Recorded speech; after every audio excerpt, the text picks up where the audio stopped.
Miele yimle ho ngukome, woya yaira siwo neno miaji miele ile ho ukome miele ile wo ukome miele ile wo ukome wo yaira siwo neno miaji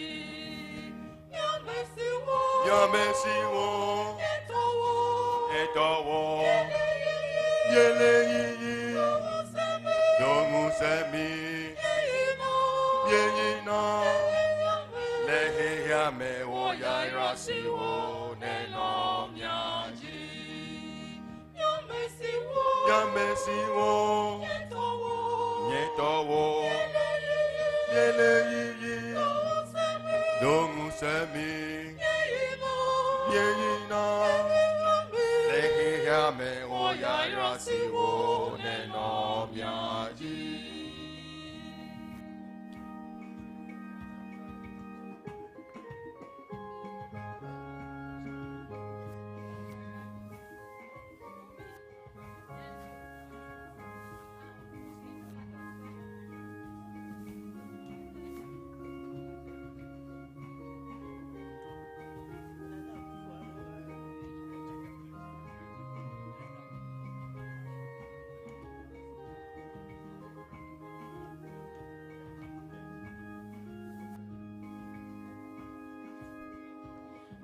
Papa be mati, oye, oye. Asem papa be mati, say yes, oye, oye, oye. Ejo nyamiye Oye, ampa, Oye Oye Oye asem papa be mati, oye, oye. Asem papa be mati, say yes, Uye odo oye, Ejo nyamiye Oye Ampa Oye oye, Oye Maebo kase oye. Oye Bibra Sorry, not to Jones, oye, oye. Oye, Ampa Oye oye, oye. Thank you very much. We hoping to be able to begin our program by 9 a.m.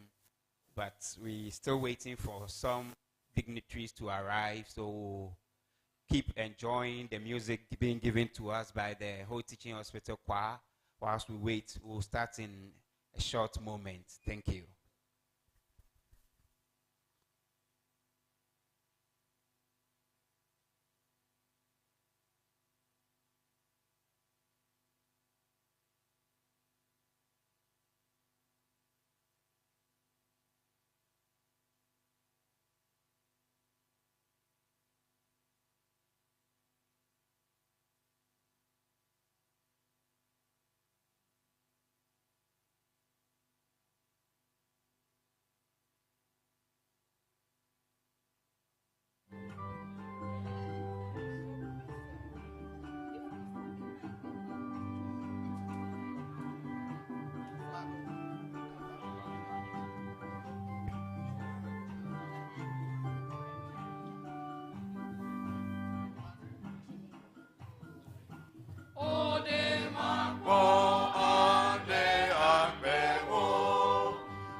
rejoice and be glad in it. This is the day the Lord has made. We will rejoice and be glad in it.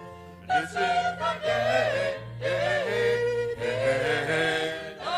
Lord has made. We will rejoice and be glad in it. This is the day the Lord has made. This is the day. This is the day the Lord has made. This is the day the Lord has made. We will rejoice and be glad in it. This is the day the Lord has made. This is the day. This is the day the Lord has made. This is the day the Lord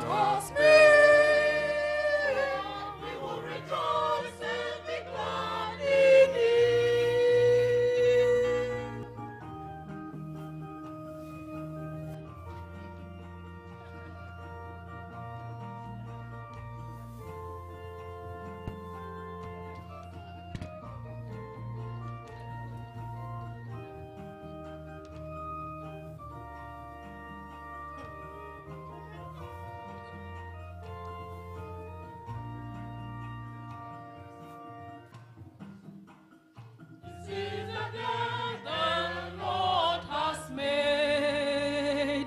We will rejoice and be glad in it. This is the day the Lord has made. We will rejoice and be glad in it. This is the day the Lord has made. We will rejoice and be glad in it. This is the day the Lord has made. We will rejoice and be glad in it. This is the day the Lord has made. We will rejoice and be glad in it. This is the day the Lord has made. This is the day the Lord has made. This is the day the Lord has made. We will rejoice and be glad in it. This is the day the Lord has made. This is the day the Lord has made. This is the day the Lord has made. We will rejoice and be glad in it.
Labese, Medina Mikata, Aboka Drika Lamese, Medina Minovio.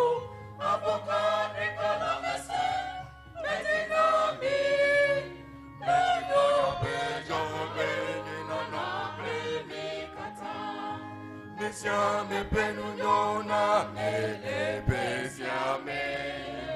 Gapopo ujeji na me ungoi la mese. Etina mi kata la mese na mi. La mese na mi. Meji bloya pejo benina no pleni kata. Mesiame penunona mele besiame. Gapopo ujeji na me ungoi la mese. Etina mi kata la mese na mi. La mese na mi. Meji bloya pejo benina no pleni kata. Etome lo, meje blonya, edi bobo bo. Pejo benina pleni kata. Love you, me na me clip, plenty Jose Jojo. Meji bloya pejo benina no pleni kata. Bloya nami yana pe agamu bubu. Meji bloya pejo benina no pleni kata. Le bloya siaji mi gawojo mi na mi adomene fa.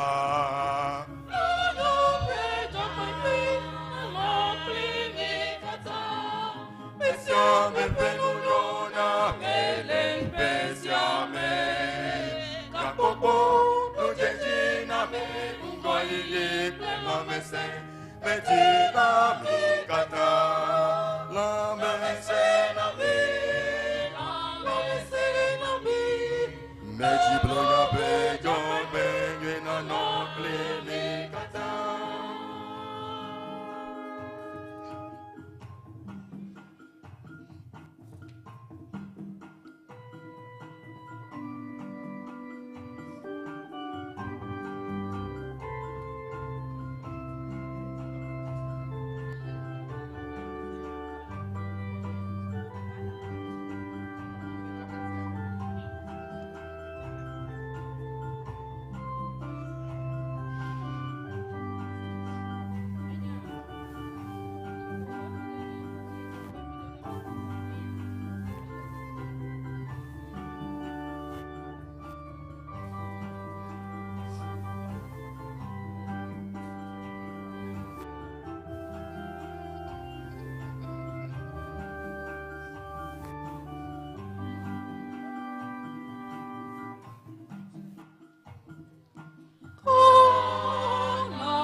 maune plode die, kana niba, maune plode die, kana niba, kana niba, kana niba,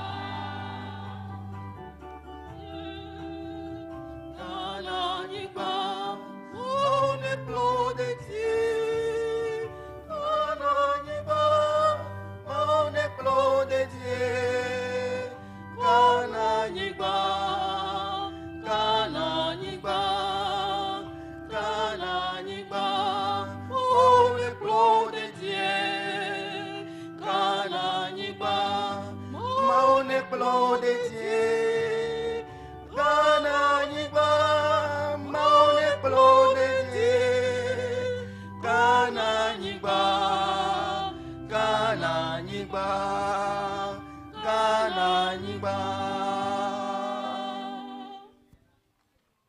Hallelujah. All right. Good morning. Please, we want to start the program. Please, can we humbly rise up to our feet so that we share a word of prayer?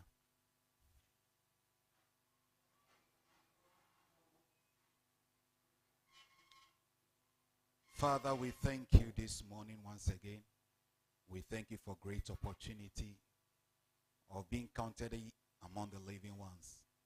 We thank you for the life of Whole Teaching Hospital. We thank you for the life of the board members, the management, and everyone that have traveled far and near to be part of this day program. We pray that your presence and your spirit will keep us, will lead us, will guide us, and usher us into greater things in the years to come.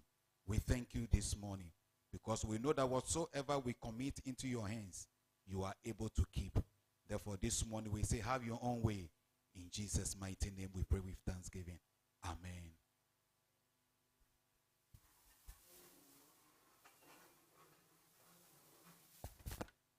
Thank you very much, Reverend Kwashi. Ladies and gentlemen, good morning and welcome to the 2022 Annual Performance Review for the Whole Teaching Hospital on today, 30th of March, 2023 at the Stevens Hotel. Today promises informative, educative, and decisive program. It's our hope that you all enjoy the day today. Today we'll be emceeing together. My name is Dr. Richfield Akpaka, and my co-MC is Dr. Nuna Jiage. We have some dignitaries coming, and a lot of them are already amongst us. We'll have the introductions go through as the program goes on. Before we begin, we have a few announcements for you. So the first one is regarding Nature's Call. So if per chance anyone wants to use the bathroom, we have washrooms to the left of the building. That's where my hand is showing, this door right here, for both males and females. And when you open the door, it leads you straight to the washroom across the hallway. Today's program is going to be in two parts. We have the first part where we'll have some speech and solidarity message from specially invited guests. And the second part will have presentations and discussions on the performance of the Whole Teaching Hospital for the year in review 2022. So would like to kick right off and start with the introduction of the chairperson for today's occasion. So let's put our hands together to welcome Dr. Selom Akakpo as she introduces the chairman for this occasion. Thank you very much. Good morning, ladies and gentlemen, all protocol observed. I'm very honored to be called upon to introduce the chairperson for today's annual performance review. He is a regulatory expert with over 33 years of professional experience in nursing and midwifery practice, education and administration. Until August 2022, he was the registrar of the Nursing and Midwifery Council of Ghana, a position he held since 2014. Prior to his assumption of the position, he served as the deputy registrar for 8 years where he provided supervision and coordination to the council. He is a professional nurse with 2 master's degrees in educational administration and public administration from the University of Cape Coast and the Ghana Institute of Management and Public Administration, respectively. He is a fellow of the West African Postgraduate College of Nursing and Midwifery and a foundation fellow of the Ghana College of Nurses and Midwives. Under his transformational leadership with the Nursing and Midwifery Council, the organization saw tremendous growth in the application of digital technology to its licensing examinations, the first of its kind in Africa. He has played technical advisory roles with many international nursing and midwifery institutions and contributed in diverse ways to strengthen sister nursing and midwifery regulatory bodies in Africa. In the area of governing board services, he has played membership roles on national and international councils, such as the Regional Council of Health Professionals Education, ECOWAS, Ministry of Health Advisory Board in Ghana, Ghana College of Nurses and Midwives, Ho Teaching Hospital, and Nurses and Midwifery Council. He has attended many national and international conferences and has presented a number of papers around nursing and midwifery regulation. Indeed, he has won some publications to his credit.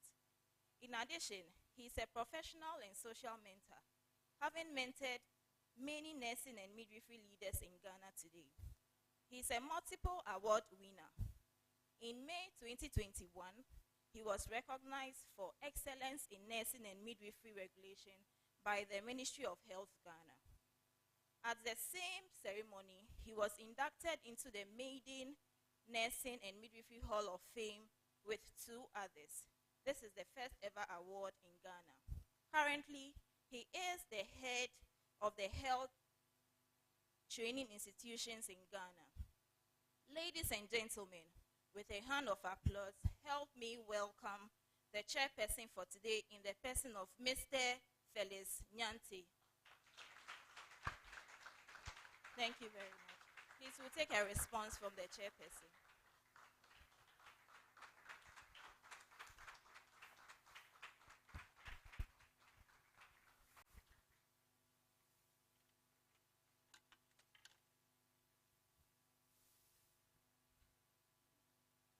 While I give glory to God for this recognition and this tax, I also want to add that today I will update my CV and say that once upon a time I was introduced by one doctor called Selom. And then at that ceremony, 2 doctors played the role of master of ceremonies. All right, on a more serious note, let's me note that this ceremony should have been chaired by our board chair in the person of Dr. Felix Gamesu Kweku Anya. He is caught up in a very challenging situation, a domestic one. And so he's asked me to stand on his behalf and on behalf of the entire board of the Ho Teaching Hospital to chair this function and of course co-chair with you very important personalities gathered here. So on this note, it will not be out of place if I say I extend a hearty felicitations from our board chair, Dr. Felix Gamesu Kweku Anya, to you. He's currently in Accra.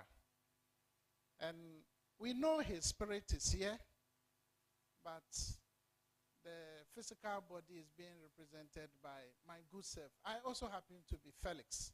So I'm Junior Felix. I'm Junior Felix. He is Senior Felix. All right. Let's now go straight to business. He's asked me to share 3 issues with very distinguished personalities gathered here.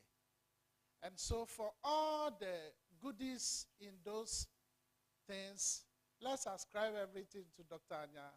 But if there happens to be any infractions, Junior Felix will take it up. All right. So number one, the board would want to note that God has been very gracious to the whole teaching hospital. And so if we see anything good today in our engagement, in our meeting, we want to ascribe everything to God. We want to aptly recognize that not long ago, whole teaching hospital was a regional hospital of the Ghana Health Service. But it had to transition into a teaching hospital. It came with its own challenges. But by the grace of God, and I say it again, by the grace of God, by the grace of God, whole teaching hospital has come this far. I thought I was in church, so I nearly said amen. Number two, beyond appreciating the fact that God has helped us to transition from a regional hospital status to a teaching hospital status, our chair would want us to note that we should think outside the box always. So we reckon the fact that there are nations like India, Pakistan, they are also developing countries like us. They have thought outside the box. And so they are not looking at the developed world per se to make progress. They think that they should be innovative enough so that it's not like I have been in the system, I'm a teaching hospital, I've been in the system for 50 years, over 70 years, over 100 years. No. But it is about the impact that the whole teaching hospital can cause on the lives of humanity, both in the Volta region here and by extension the people of Ghana and our neighboring countries. The last but not the least, the board would also want to note that during the transitioning period, there were challenges. There were petitions here and there, internal and external. But by the grace of God, these petitions have come down. And our board chair wants me to mention specifically the Voter Development Forum. They've played a key role in making sure that there is serene and congenial atmosphere at the hospital, and the whole teaching hospital is making strides. So special appreciation goes to the VDF. They've done a yeoman's work, and if you permit me, let's put our hands together and clap for the VDF. The coexistence of the VDF and the whole teaching hospital has given the staff the confidence, and by extension, and specifically the CEO, to sit in the seat and drive the hospital. Today, we have the opportunity to showcase some of the achievement of the hospital. And as the presentations take place, if any point catches your eye and you want to clap to the glory of God, please feel free to do that. We want to thank you for giving us this opportunity once again, and I wish to accept the fact that I should sit in chair on behalf of our chairman and moderate the sessions. Thank you very much, and please do that with me. Thank you.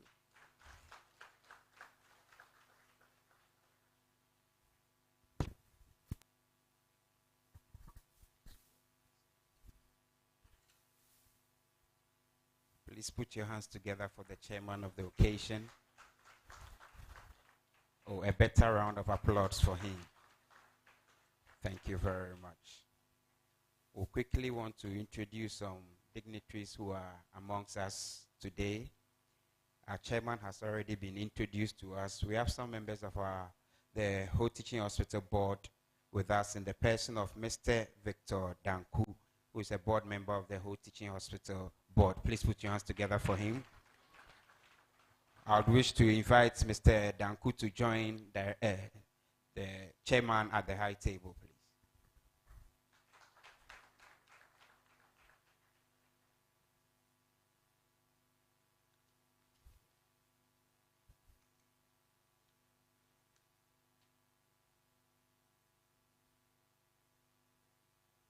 We also have some CEOs from the various teaching hospitals and health facilities in our midst.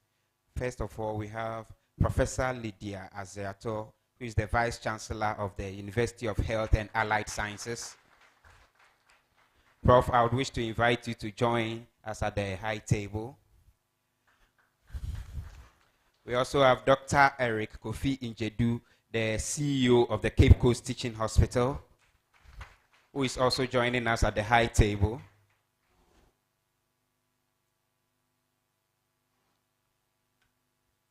In our midst also, we have Togbi Kasa III of the Asogli traditional area. Please put your hands together for him. We also have Togbi Jogbeta, also of the Asogli traditional area.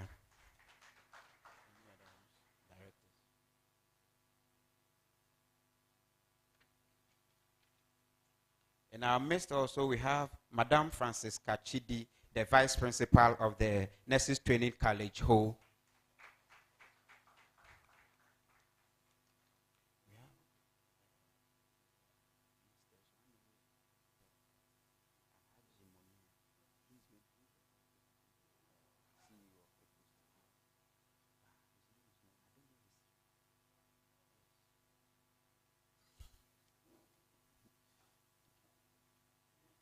In our midst are also various directors from our sister health facilities. We have Mr. Kwame Enimboama, University of Ghana Medical Center, Director of Medical Affairs.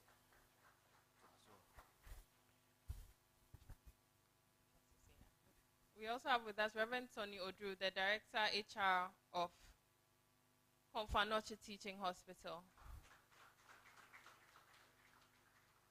We have with us Mr. Musa Salifu from Tamale Teaching Hospital. He's the Director of Nursing Services. We have with us Mr. Emmanuel Donko, also from Tamale Teaching Hospital, Director of Administration. We have with us Dr. Harry Akoto from Kolebu Teaching Hospital. He's the Medical Director. We have with us Madam Georgina A. Sam from Konfanoche Teaching Hospital. She's the Director of Nursing Services. We have with us as well Mr. Evans Owusu Ansa from Konfanoche Teaching Hospital, the Director of Finance. My co-MC will be finishing us with the names of the other directors as we go along. Would also like to acknowledge the presence of the members of the security services here present with us. So we have Captain Senyo Jamefe. He is representing the CEO of the 66th Artillery Regiment. We also have with us DSP Reverend F. Amenku. Am I right? Representing the police commander.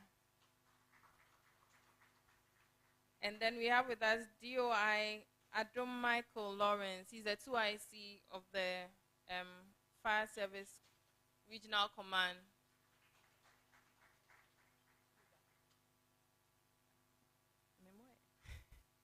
Would also like to acknowledge the presence of Alhaji Munir. He's the Director of Administration from Kolebu Teaching Hospital. So please, other dignitaries amongst us will be introduced as and when they join us. Thank you very much. So now I would like to take the welcome address from the CEO of Whole Teaching Hospital, Dr. Tampuri. Let's give him a round of applause.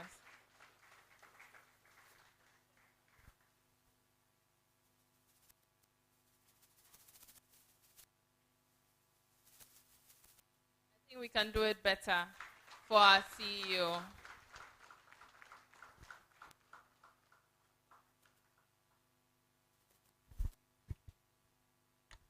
Good morning and welcome. Normally, I prefer to do my speeches as tempo. For the very reason why the chairperson was afraid to do certain things. So I'm going to read. And so if there is any mistake, it's not from me. You can blame the PR.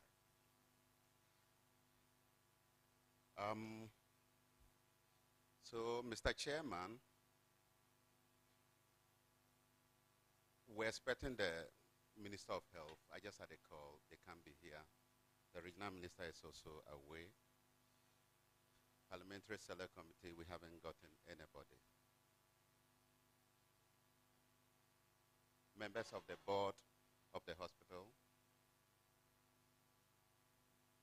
colleague CEOs from the various teaching hospitals, the Vice Chancellor of UHAS, heads of departments of the various departments from town who have been invited here, the heads of departments of the Whole Teaching Hospital,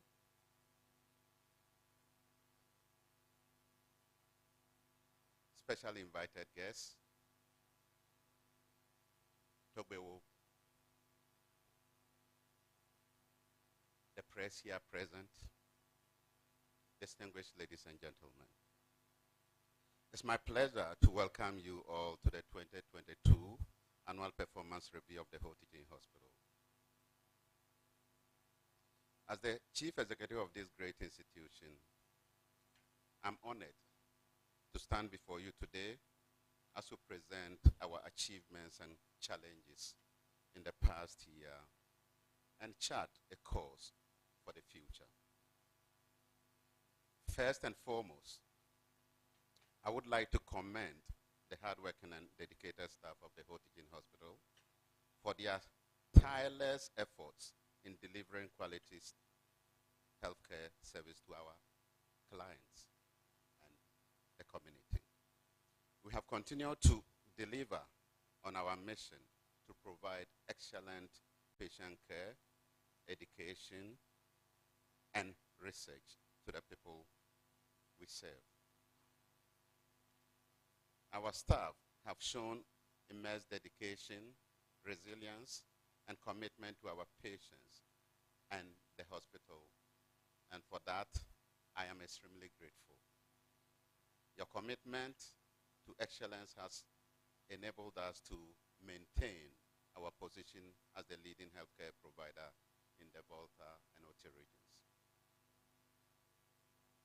In the past year, we have made significant strides in our mission to provide world-class healthcare services to our clients. We successfully organized Operation Restore and Operation Hernia to correct selected surgical conditions, just to mention but a few. Our hospital has successfully introduced several new services. And last year, we constructed, installed, and started operations of CT scan. We installed ultrasound machines across, and especially point of care ultrasound at the various places where there is the need for urgent decision and urgent intervention. We introduced endoscopy to enhance diagnostic services. We are not looking only inward. We also facilitate the donation of ultrasound machines to 10 health centers in the Volta region, and trained midwives to provide such services at the periphery to enhance the maternal health delivery. We thank RAM Foundation, Women Foundation for Africa, and the Spanish partners who made this possible. Furthermore, we have invested heavily in our human resource, providing continuous training and development opportunities to our staff. This has enabled us to enhance our service delivery, increase patient satisfaction, and reduce waiting time. Our staff members have demonstrated exceptional professionalism and dedication to their work, and we are proud of this achievement. Last year, we met here after a 2-year break from the emergence of COVID-19. This year, the story is different. COVID-19 has been handled, and thanks to the efforts of the indefatigable Minister of Health, together with the Ghana Health Service, all other stakeholders, and indeed, under the leadership of His Excellency, the President, Nana Addo Dankwa Akufo-Addo. I'm particularly delighted to welcome the regional minister. We're supposed to have had him. He's not here.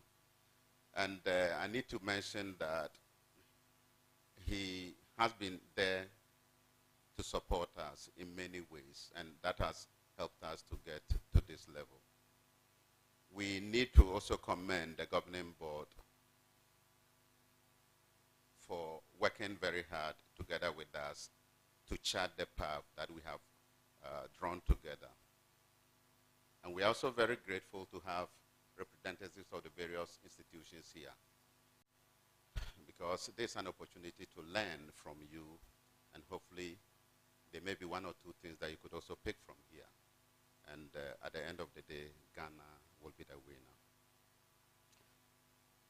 Apart from being peer-reviewed on the corporate performance of the whole teaching hospital, it also offers this opportunity to fine-tune our strategies for addressing some of the challenges that confront us as an institution. Ladies and gentlemen, this year, our team is translating our innovative tertiary health services, medical education and research into medical/health tourism. This is aimed at improving the service delivery of the hospital to attract people not only from the various places, but the various places that we have control over, but also from possibly outside the country. We therefore intend to grow the attendance of the facility with the introduction of new and improved services. It is obvious that for every episode of care delivered to clients visiting the whole teaching hospital, there are lessons to be learned, and we have learned a lot. Every encounter with a client leaves a footstep to be traced, and when these footsteps are appropriately traced, they unravel exactly how the clients want to be treated. This ultimately will lead to more clients visiting our facility from all across the sub-region. We intend to expand our service to other neighboring countries, apart from Togo, Benin, and parts of Nigeria. Therefore, the theme for this year's conference is most appropriate. One of the key achievements is the growth in our staff strength, which has increased from 1,497 in 2021 to 1,553 in 2022. We have also seen a significant increase in the number of house officers and other clinical staff, especially our clinical consultants from the University of Health and Allied Sciences. And this is creating a very strong bond between the hospital and the university. And those of you who know, this is a unique university. It's the only medical-based university in the country. And so we are lucky to have such a facility That means that everybody working there has a role to play in helping the hospital to grow and helping the patients get the best attention that they need. Despite the increase in the human resource, we have also experienced an increase in attrition and separation. We had 44 in 2021, and this rose to 95 in 2022. But we remain steadfast in our efforts to retain and attract the best talent to deliver the innovative tertiary healthcare, medical education, and research aimed at making the hospital the medical tourism destination in Ghana. Our OPD attendance has also seen a considerable increase from 158,228 in 2021 to 194,717 in 2022, reflecting the growing trust and confidence our community has in our services. Our admissions have also increased from 11,051 in 2021 to 12,380 in 2022. It is important to note that despite the increase in our total deaths from 1,018 in 2021 to 1,069 in 2022, our death rate has decreased from 9.2% to 8.6%. We are committed to continuously improving our patient outcome and reducing our mortality rate even further. Our bed occupancy rate has also seen a significant increase from 62.2% in 2021 to 69% in 2022. And the average stay in our hospital has remained at 6 days. We have performed a total of 2,489 surgeries in 2022. And this is an increase of from the 1,856 we had in 2021.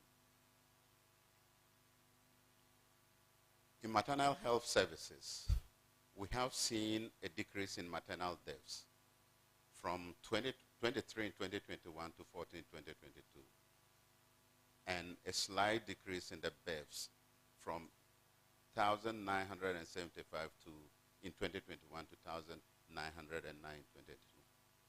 However, we have seen an increase in neonatal deaths from 99 in 2021 and 103 in 2022.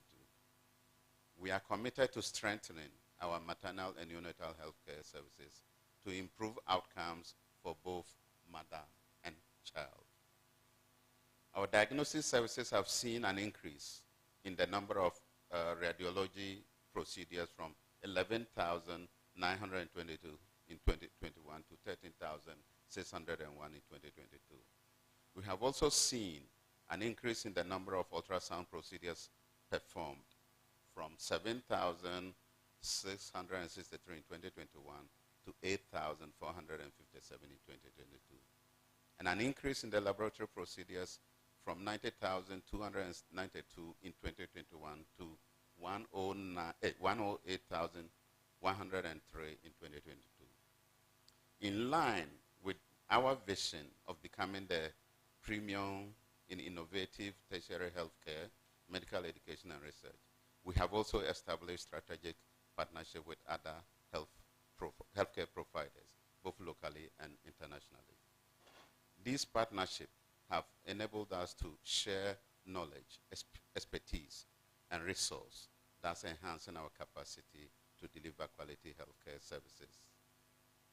It is through one of these partnerships that the hospital was donated a mobile clinic van, which is being used for outreach services. And this was done in conjunction with the Anglican Church, the whole Diocese of the Anglican Church and Rotary International and Rotary Ho.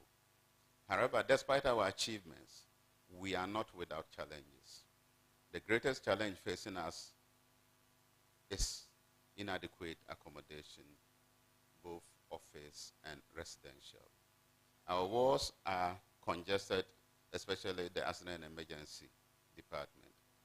The bed occupancy rate at the accident emergency department in 2022 was 151.8%, despite the fact that the average length of stay has decreased to 2 days or 48 hours, compared to 5 days in 2021. One significant achievement at the emergency department is the reduction in the death rate from 10.3% in 2021 to 8.7%. That's about 15.5% decrease in the death rate.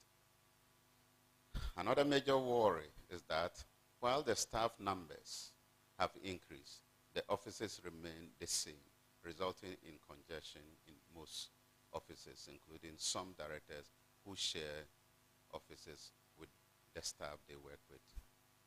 The issue of infrastructure, that is service delivery areas, offices, accommodation, and health technologies, is very critical to enable us to achieve our medical tourism agenda. We are developing the human resource in to be able to achieve this agenda. We want to exert a lot of efforts in preparing ourselves for international accreditation programs, such as the ISO 15819 and JCI for international accreditation to enable the hospital attract international clients. To this end, we are also calling on the government, and for that matter, the Ministry of Health, to create the necessary environment for medical tourism, such as an appropriate legislation that will attract medical level environment for international level environment for medical tourism. As we look ahead to the future, we are committed to building on our achievements and addressing the challenges we face. We plan to look critically at enforcing international standards of care for hospitals and increase our outreach programs, and also invest further in research and development. In conclusion, ladies and gentlemen, I would like to express my gratitude to the entire staff of the Whole Teaching Hospital for their dedication, commitment, and hard work.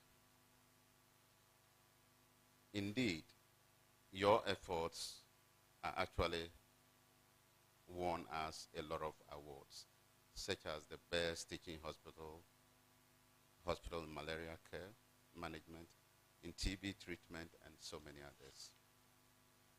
I would also like to thank the Ministry of Health, our partners, the board, and other stakeholders for their continued support, which has enabled us to achieve our goals. Together we can overcome the challenges and make the hospital a medical tourism destination to rake in a lot of foreign exchange that will in turn improve on the GDP of this country. Thank you very much.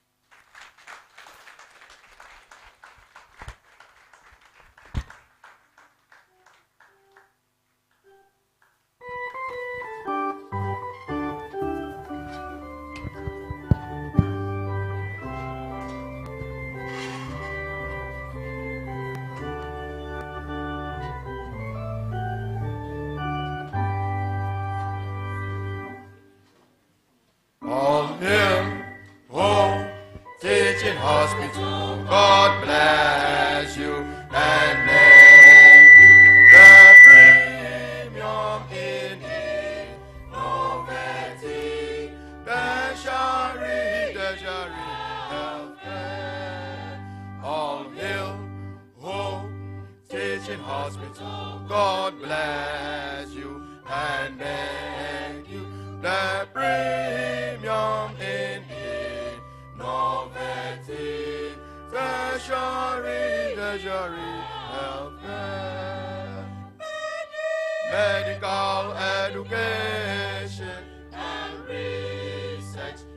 are committed to saving life. We save life and save the world. Medical education and research. We are committed to saving life. We save life and save the world. Medical education and research. We are committed to saving life. We save life and save the world.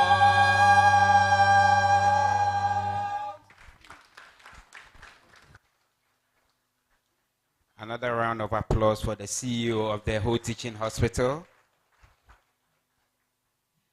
We thank you for the presentation, Chief. At this moment, we'll be taking some solidarity messages from our various health institutions that are around us and also in the country with us.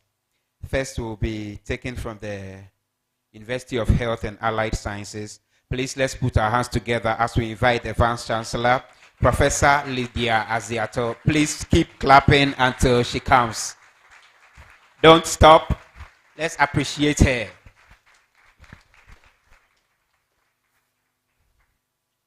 Thank you very much, MC. Honorable Chairperson, may I have your permission to stand on the existing protocol? Thank you very much. When I look at the team, innovation, education, research, tourism, I'm asking myself, what would the keynote addressee be talking about? And when I listen to the CEO, I think I can anticipate some content. But for me, I think that healthcare delivery being dynamic, we can't do without innovation. So I'm anticipating to hear some thoughts on innovative tertiary health service.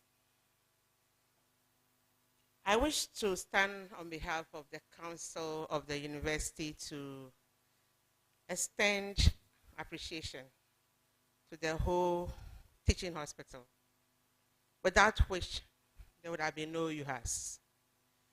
So CEO, your board, and your team, we at the University of Health and Allied Sciences, we appreciate whatever you did for us, for this university to come to being. And we appreciate the collaboration thus far. And I know that the future will be brighter.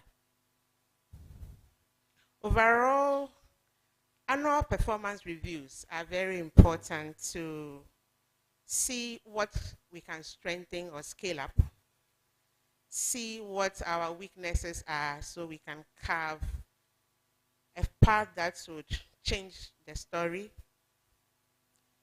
Seeing other hospitals here, I'm very encouraged because, as the CEO said a moment ago, the platform will help us learn from each other. And I think that is a very, very commendable attendance, that you support each other as you journey along. I'm sure that each institution will have its own challenges. So those of you who travel far, welcome to the Oxygen City of Ghana, and we ensure that you eat some akpele before you leave. Welcome to Ho. Again, the CEO also mentioned that we need specialists. You know, our training, we are only restricted to health training across disciplines. So I'm adding my voice to that of the CEO to throw an invitation. Who is not bad? Please come and let's work together. And I also wish to also add my voice to the call and expansion of infrastructure for the wards, for officers, for accommodation, for the staff of the hospital. When the hospital progresses, the university will also progress indirectly. So I'm adding my voice to this call. My personal passion is that to all of us here, we don't leave our traditional medicine behind. We don't leave our non-drug therapies behind. So as we innovate in the areas of Western medicine, I pray the House to remember that we should also pull along our traditional and non-drug therapies that are necessary to cure or to rehabilitate patients depending on their needs. Before I take my seat, I wish to say that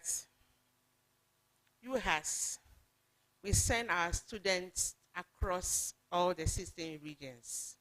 So apart from thanking the whole teaching hospital, I wish to thank all of you here. It is your accommodation of our students that has made you as a household name and made our students to excel wherever they go. So we thank all of you for helping us teach our students across disciplines. So on this note, we wish the hospital well. We promise to continue to work with you to make sure we grow together. We want to say that together we can win. Thank you very much.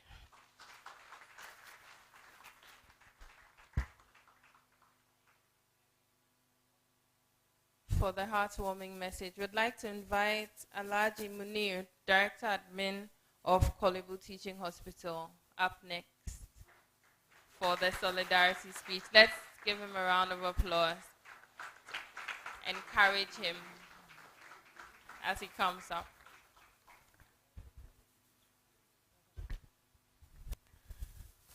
Thank you, Mr. Chairman.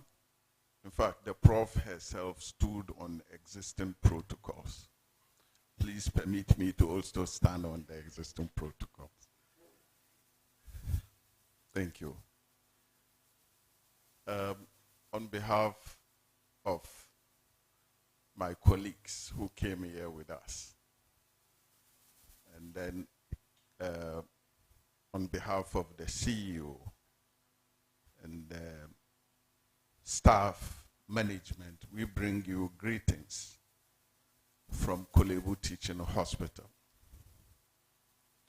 We find the theme for this year's review meeting most appropriate. That is translating our innovative tertiary health services and then medical education and research into medical stroke health tourism most appropriate, because we all know, those of us in the teaching hospital, the burden, the financial burden on us to deliver quality health services to our clients. And the burden will increase, will continue to increase. I think the latest we have is the 13th month that we have to pay. The staff, the message is they have an agreement. They don't care. You have to pay. Where we get the money to pay, they don't mind. But we all know that we are offering services to our people, and we are unable to charge realistic tariffs for services, because we know, if not their poverty levels, we know their wealth levels. So being innovative to attract funding from outside for service is the way to go. Fortunately, we are 100. We can only rely on experience. The smarter ones are those who are coming and who had the opportunity to learn from those of us who existed years ago. So we are here to support you and also from your experience. And fortunately, you've given us scribbling pads and pens. We'll take notes and we will go back and also use your smart ways to smarten our act.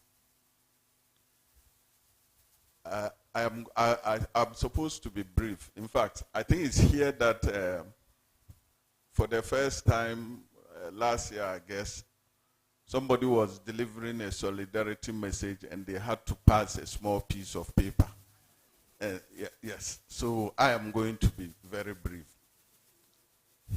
I know our CEOs are collaborating in the innovations and then how to make our difficult environments,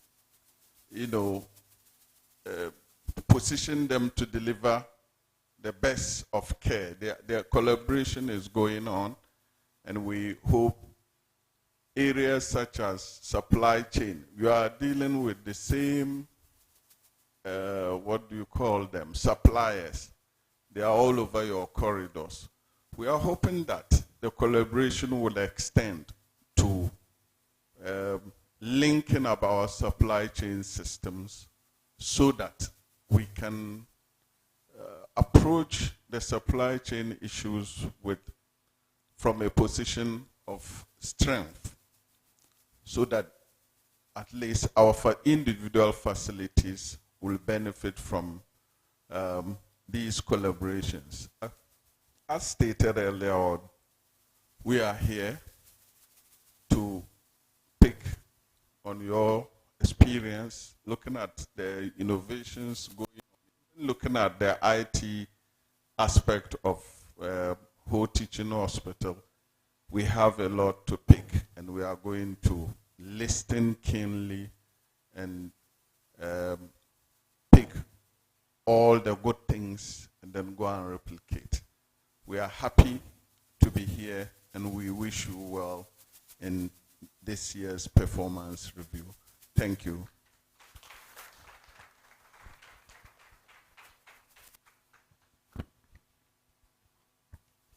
Thank you very much. Please put your hands together for him.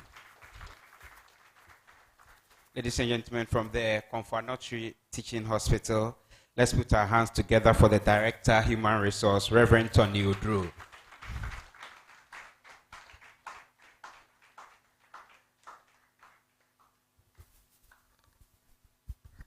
Thank you very much, Mr. MC. Honorable Chair, I want to continue and seek your permission to stand on the existing protocol. I want to say that for me, I've come home because I began with this institution, and as God willed, I needed to move to another place.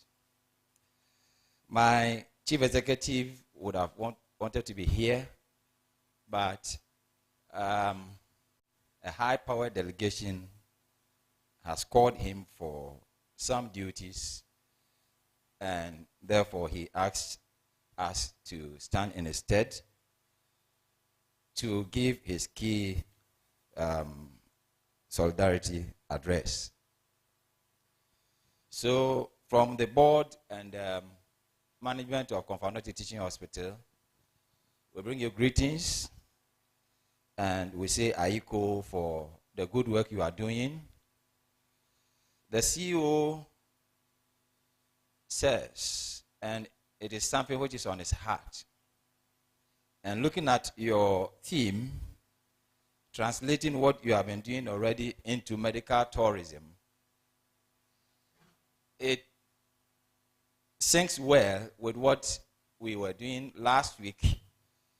We had our performance review, and the theme was on being customer-centric in the delivery of healthcare. And we think that if we want to translate into medical tourism, that's another key area where we need to look at so that we can attract those from outside the country to Ho Teaching Hospital. And be customer-centric. One thing that the CEO has been hammering on is that as a healthcare institution, if you see a customer coming to the hospital, then you must be thinking and know very well that this customer is the one putting food on your table. And therefore, it should affect the way you treat the customer. If you see any client coming to the hospital to access our services, then you should also be thinking that your children's fees, they are the ones paying for you. If you see the customer coming, then you should avert your mind to the fact that your bills in the house, they are the ones paying. And therefore, this should be at the center of our operations in the hospital. And if you want to become medical tourism center, then it is key. Secondly, if it says we should ask ourselves, if we had other competitive hospitals around, and the client is supposed to choose which one to attend, would that be Ho Teaching Hospital? These are the things that we should be thinking about. And it should translate into what we do. That if other hospitals should come in Accra like this, they have a lot. Apart from our big brothers, Kolebu Teaching Hospital, you have Rage, you have 37, you have here, you have that. The university is there. So if you had, as a client, which one would they choose? If they were to be in Ho, would it be Ho Teaching Hospital? So let's have this at the back of our minds, even as we want to translate into this medical tourism center. Lastly, we pledge that Konfanote Teaching Hospital, with all the others, who still want to deepen the collaboration we have with you already. Anytime you call on us, we are there to assist. And when we also call on you, I know that you also be there for us. So we gladly say that you are doing well, and we know that today we're going to have a fruitful discussion of your performance. Thank you very much.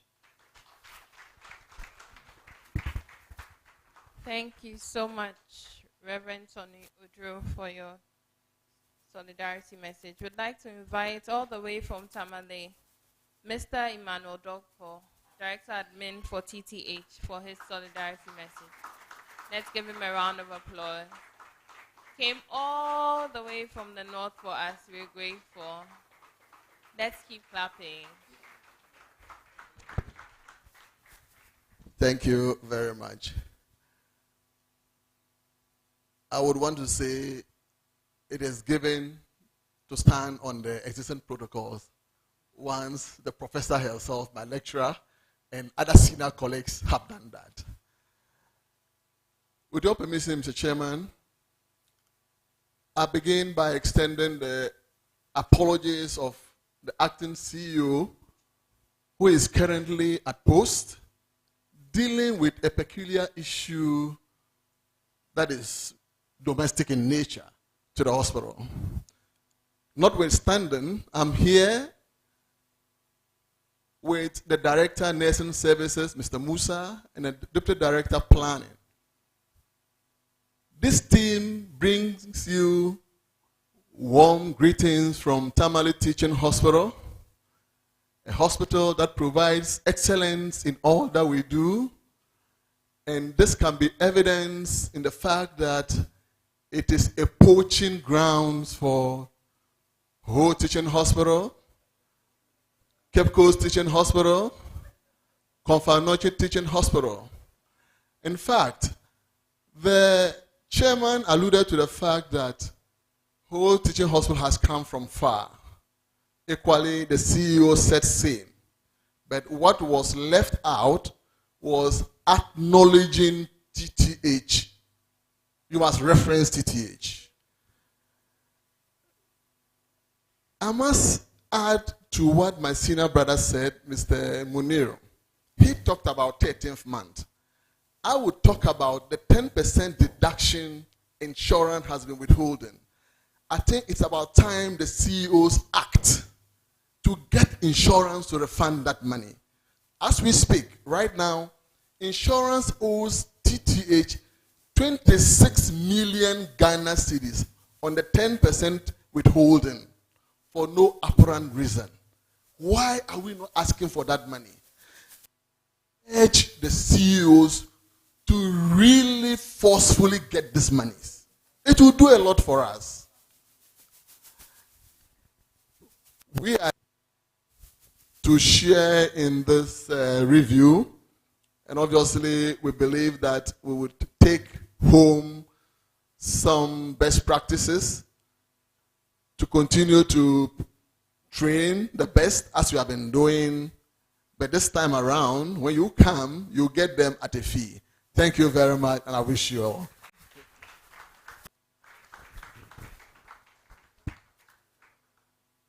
Thank you very much for your message. I would like to invite Dr. Njedu for his message from the Cape Coast Teaching Hospital. Let's give him a round of applause.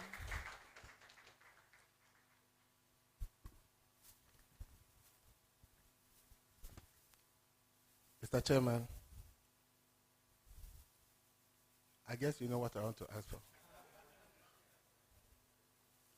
I'd like to, with the greatest humility, stand on the protocol that has been established to deliver this short solidarity message to the whole teaching hospital. First of all, I bring you greetings from my board chairman, Nana Ehunabobin Prajan, Sim the 6th, who indicated that if he received a formal invitation, he would have loved to be here because Ho shares a lot of things in common with Cape Coast. So I entreat the organizing committee to look beyond the CEOs and also give an opportunity to the board chairman to come and see the beautiful things that Ho has. The management also asked me to congratulate you for how far you have come. I was not supposed to be here. I'm here with my medical director, Dr. Stephen Lai. He was going to come alone. I was in India last week to learn some of the innovative things that our chairman talked about. And I got a very, very bad cough. But once he's full, there's no way I will miss out.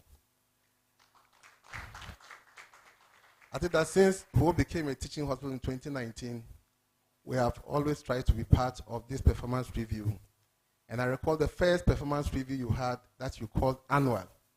You were not even yet 1 year old. Yet you had an annual performance review. And that is why we take it very, very seriously when you want to review your processes and then get to where you want to go. We want to associate ourselves with the theme. The vision of Cape Coast Teaching Hospital is to be a world-class leader in tertiary healthcare, medical education, and research. And your team seems to want to address our vision. I learned in India that blindness, vision cannot be blind. Vision. Love can be blind, but vision cannot be blind. That's why we share in this theme that is driving us towards achieving our vision. Let me just comment on a very passionate issue that Tamale has just raised. I want to assure everybody in this room that the CEOs are working assiduously with the NHIA to address the 10% retention. Currently, they are vetting all our previous claims electronically, and we'll have an opportunity to sit with them to look at who owes who. So let's pray that in the end, we don't owe them. We think that for us to be able to achieve the theme that is here, there's the need to look at the quality of service that we deliver. And for that matter, a thorough review of our inputs and our processes will be fundamental. We also think that there should be an opportunity to review mechanisms for sustainable healthcare financing and then have opportunities for huge investments in our human capital, infrastructure, equipment-based technology, and research. On that score, we want to join the whole teaching hospitals to appeal to all partners to support this noble hospital to address the issues that have been mentioned. On that note, let me just establish also that we are here to learn from the very good leadership practices that you have. If you look at Dr. Tampori, who has been in this health activity for a very long time, Mr. Felix Kwame, who has been our mentor, Felix Enya, you have a cream of people that will your support to drive this hospital to greater heights. On that note, I wish you well, and I wish that you have a very, very successful review meeting. Thank you very much.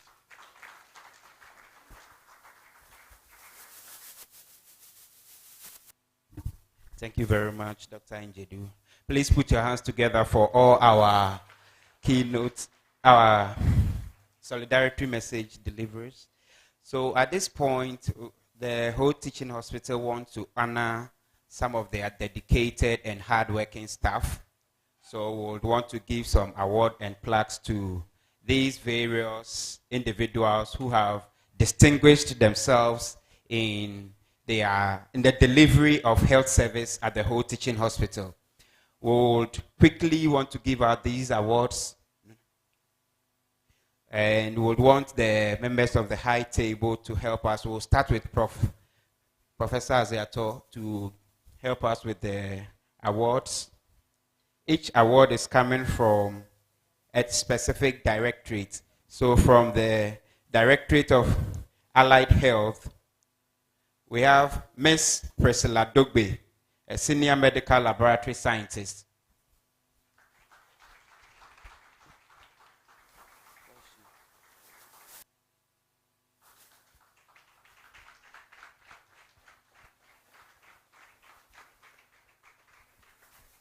Please put your hands together for her.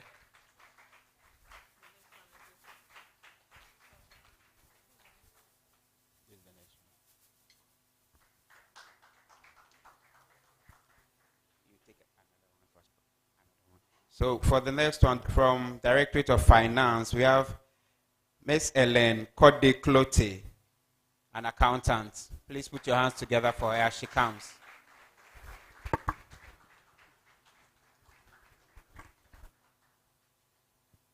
If Madam Ellen is not here,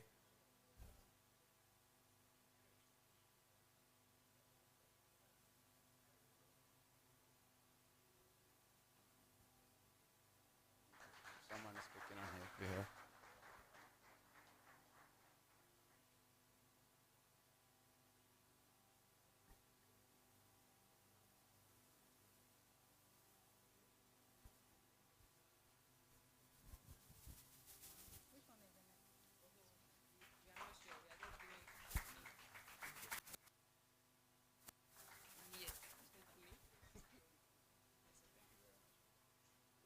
Oh, please put your hands together for Prof. Shall we invite Mr. Danku, a member of our board, to do the next round of our awards? For medical, we have our specialist emergency physician, Dr. Davison Iroko.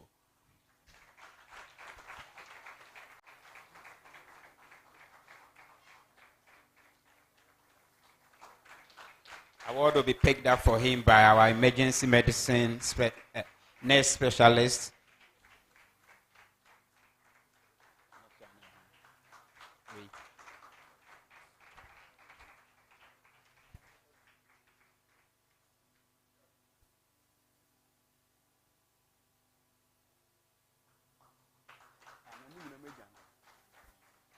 Okay. So from pharmacy, we have Ms. Do Josephine Ama.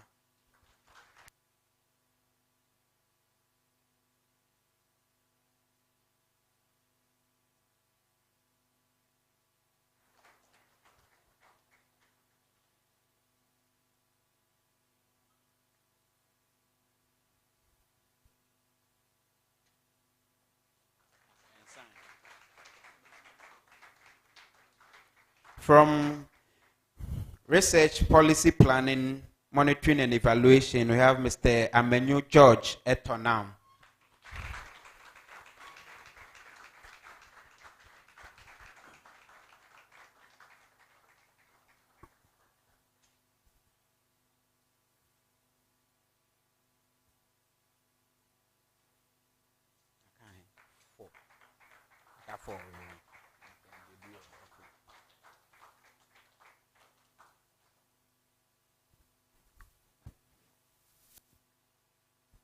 Shall we invite Dr. Njedu to also do the next round of awards for us?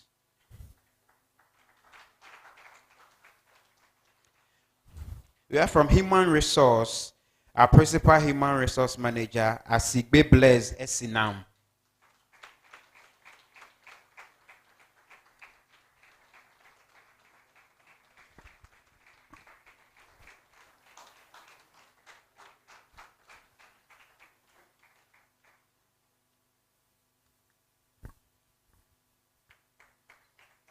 From administration, we have Mr. Miss Aqua Debris, Francisca Kafui Afi, Senior Receptionist.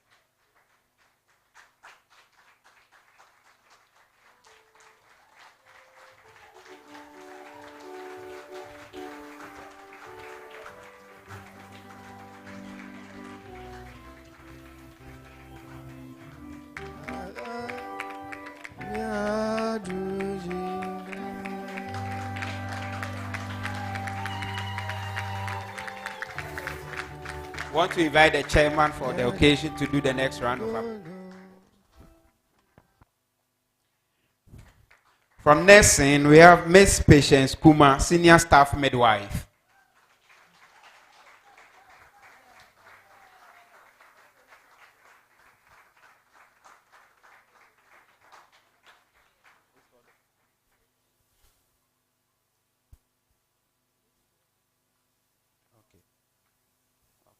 So the nursing, we have two. We have one from midwifery, which is taken by Miss Kuma.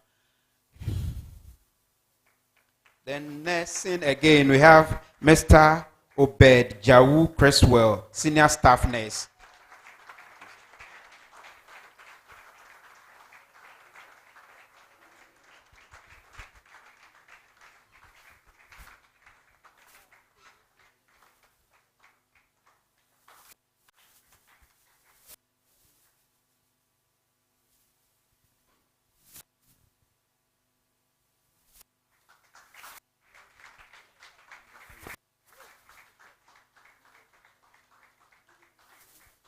Thank you very much, sir. Please put your hands together for our award winners.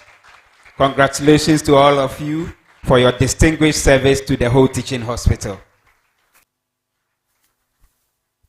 Would like to do a small callback. We unfortunately neglected to invite forward Dr. Kwame Enimbuama from the University of Ghana Medical Center. He's the Director of Medical Affairs, and would like to invite him for his solidarity message. Doc, you have the floor. We are saving the best for last. Thank you very much. Mr. Chairman, permission to stand on existing protocols. I'm delighted to come back to Ho. I first visited the Volta Regional Hospital then, about, I think, 2001, when I was posted to the Volta Region as a medical officer. And over the years, have seen the hospital grow. And my brother, Dr. Tampori, hold the fort and seen tremendous increase and progress at the whole teaching hospital. I'm generally in love with the town also. I've been to Ho for private holidays on about 2 occasions. So you see, I love the town. So today is a comeback, and I'm just going to sit back here to relax and listen. I bring you greetings from our Chief Executive Officer, Dr. Darius Osei, and the management and the board led by Dr. Nefi Asamoah. The University of Ghana Medical Center, as you know, is the only quaternary hospital. And even though its quaternary good deliberations. Thank you very much. Please put your hands together for him once again. And you want to put your hands together for yourselves for a wonderful time and being a wonderful audience. We would want to quickly bring the first part of this morning's program to an end, but we would end with some group photographs. So we'll quickly just take some group photographs and then we'll go out for a snack break and come back to quickly continue with the second part, the part 2 of today's program. So quickly, we would want to take some photographs. We'll go by some specific order. And from there, we'll just move down to the first floor. That's the floor just after this one for our snack break. So for the first group to take the photographs, we want to invite the members of the high table to quickly just line up in front here as we take the photographs.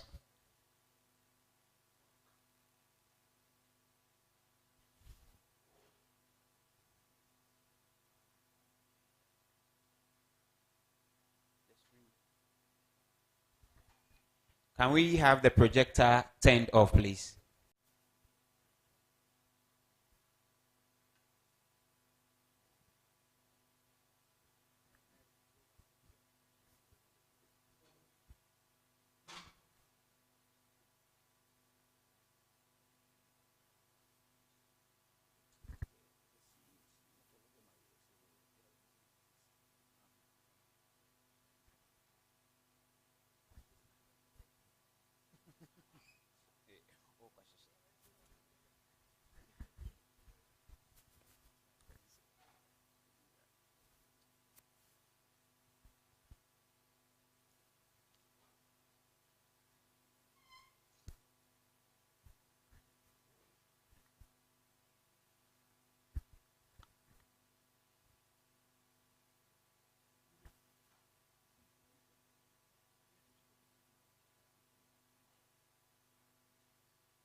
So can we have the directors, the CEOs and the representatives of the CEOs of the various hospitals joining the boards for a group photograph?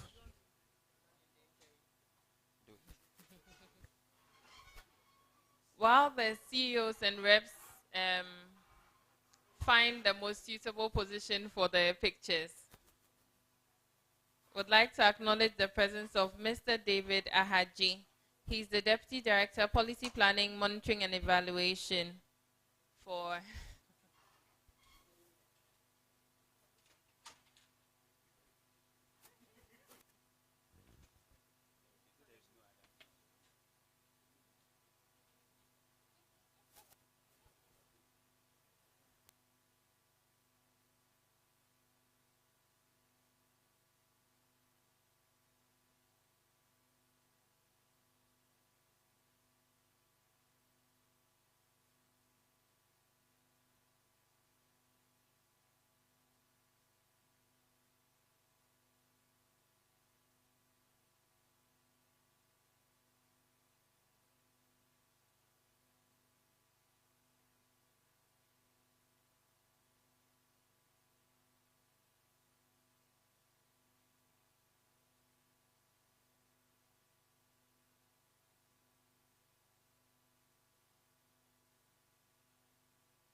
Next up, can we have the CEOs? Oh, please, some of you have to come back. The CEOs and their reps alone, without the high table. We like to take pictures of you. You're looking so lovely and handsome and distinguished.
Thank you so much.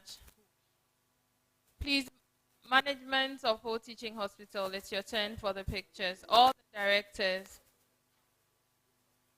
of Whole Teaching Hospital, kindly come up for your photographs. We rarely see all of you together in a picture.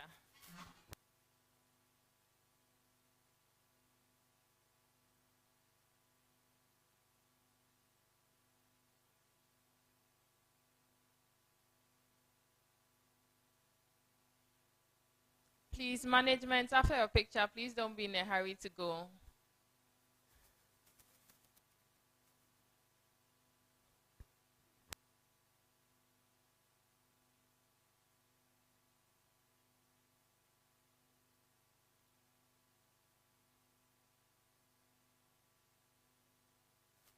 On my MC post and director nursing to stand in the middle as she's the only female.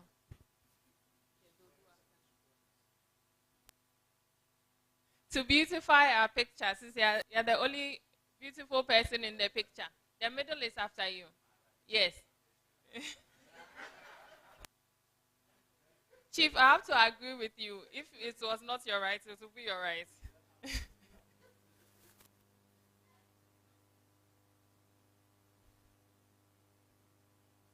Please be there, and would ask Togby to kindly join you for the picture. Thank you so much for honoring our invitation. Please, heads of department, kindly get ready to join management for the picture. It's the only time I can direct the directors, so I'm taking full opportunity. Heads of department, kindly do us the honor of joining us for the picture.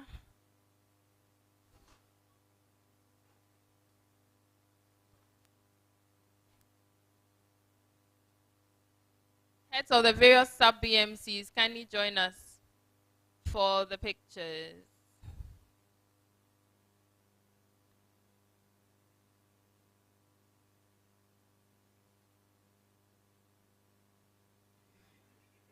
I can see people are struggling to stand by Auntie Becky. I've seen all of you.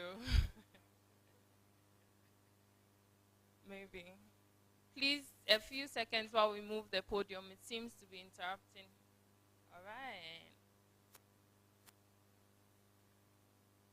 Please, let's have your most beautiful smiles.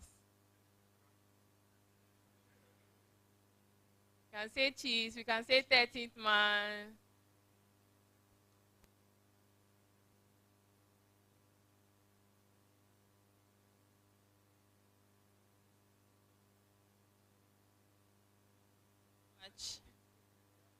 We would like to ask the security services to join us. We know you don't normally take pictures, but please do us the honor of taking a photograph so we can say you were here.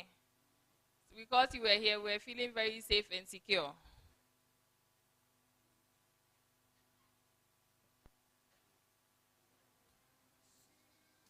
And then after them, would like to invite all our awardees to come forward,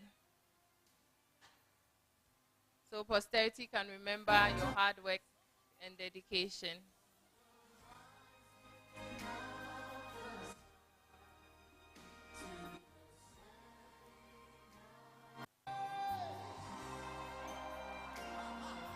I think CEO is the most secure man in the region at this moment.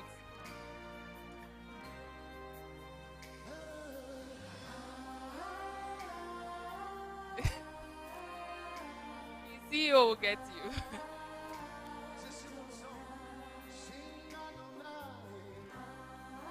Thank you so much.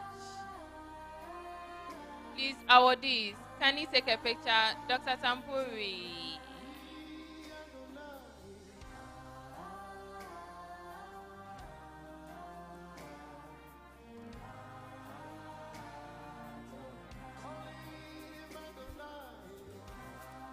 Awardees, kindly be a little snappy for us.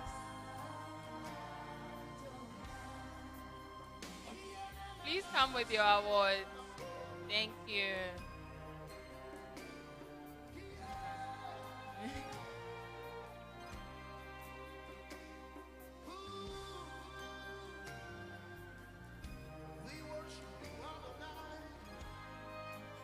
All the hard work in one picture. Thank you so much for your dedication.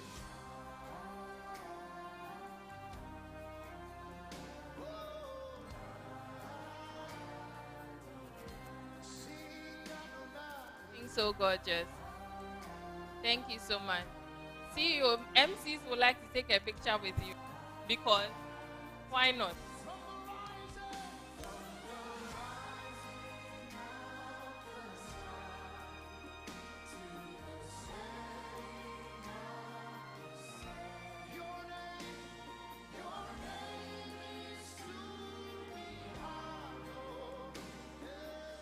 It's snack time.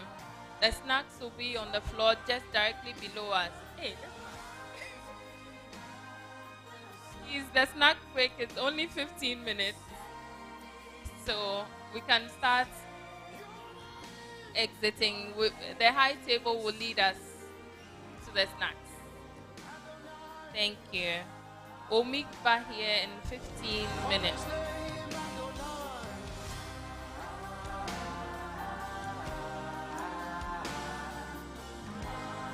Members of the high table. Some of us are hungry, but we are shy because you haven't left yet.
Please, let's all quickly move to the first floor for our snack. We have just 15 minutes, so we can come back and quickly begin the second session of today's program. Thank you.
30-something days is too big for God to do that thing.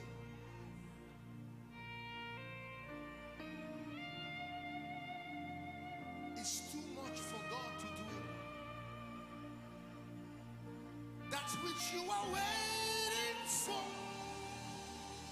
shall come to pass.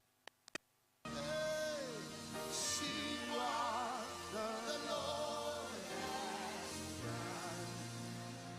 You know what I stood behind there just listening to my brother Mike Astample sing, and I looked at this crowd playing, and I looked at this awesome thing that God has done here, and I remember how we started. This is the Lord's doing, and it is marvelous in our eyes. And as big as this looks, this is only the beginning. If God has done this one for us, He can do your own. Tell somebody, the Lord has done. Oh, see what the Lord has done. Hey, what we waited for has come to pass. My God, this is, you are prophesying, you are prophesying. Go to somebody else. Say, see my Isaac, see my Samuel, see what the Lord has done. Hey, see what the Lord has done. What we waited for has come to pass. Now, can I ask for a favor? Can you sing it for Nigeria ahead of 2023? Say, see what the Lord, see what the Lord. Only the counsel of God. Hey! See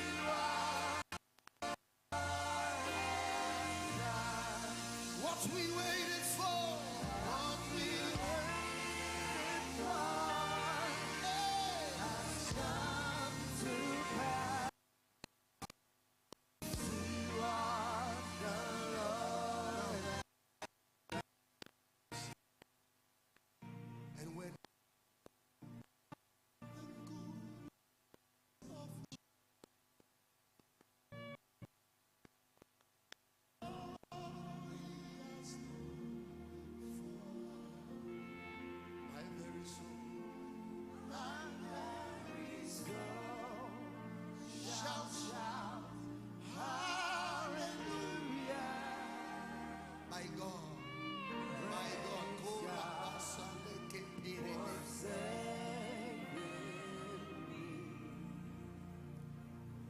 Say, when I think of the favors of Jesus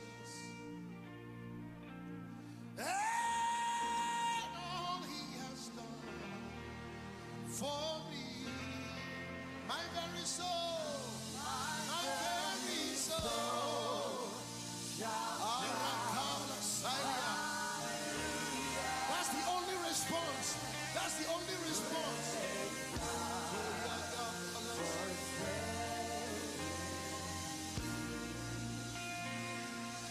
Champions Cathedral, when we think of the victories of Jesus and all He has done for us,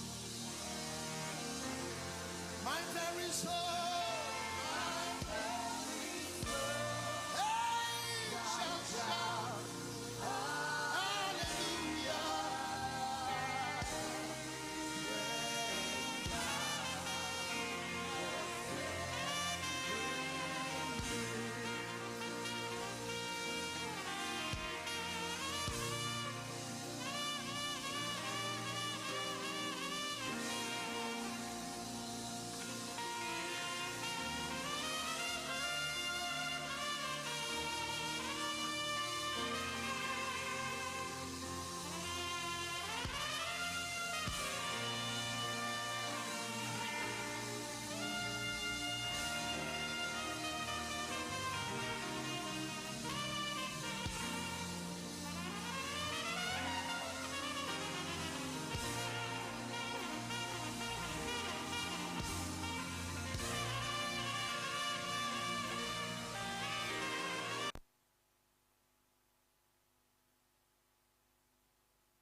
Champions are singing. Hallelujah. Sing champions. Hallelujah. Hallelujah. Champions are singing. Is that all they can sing? They are not singing like champions. Champions are always loud. Defeated people don't shout. They sing very silently. Champions roar. Hallelujah. Champions are shouting. Hallelujah. Hey, hallelujah. Champions are shouting. Hallelujah. I say hallelujah. Champions are roaring. Hallelujah. Hallelujah.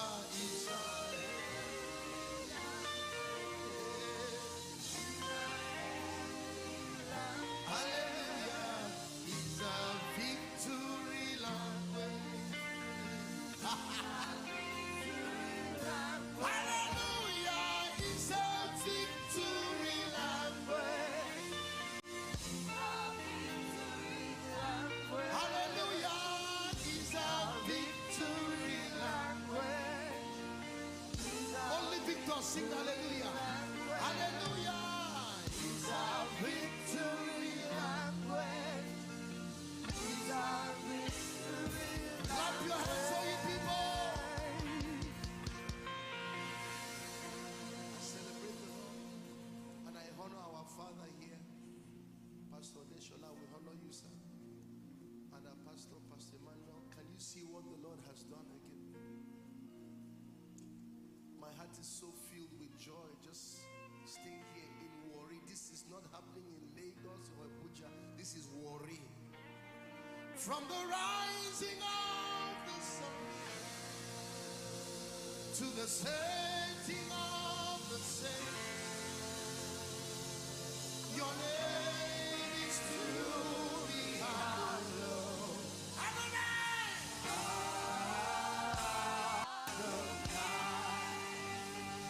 From the rising of the sun to the setting of the same, your name is to be hallowed. Adonai! Adonai. From the rising of the sun to the setting of the same, your name is to be hallowed. Adonai. You are good, you are kind.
hands and just worship him? He deserves the glory. He deserves the honor. Come on, worship. Open your mouth and begin to speak to him. Come on, open your mouth and let the Spirit just begin to flow out of you. My heart.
We quickly settle in as we prepare to start the second session.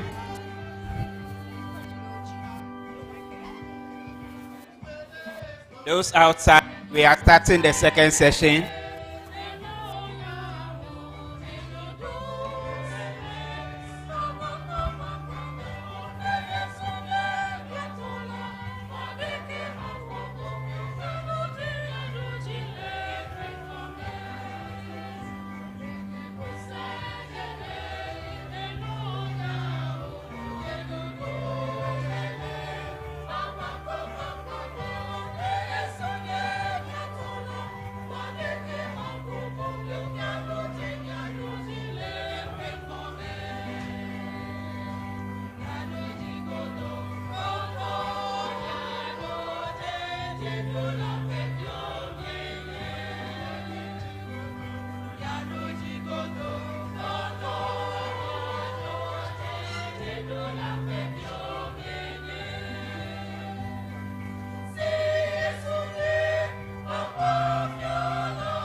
Thank you very much, Whole Teaching Hospital Choir, for giving us those nice tunes. Thank you, thank you, thank you. Can we put our hands together for the choir?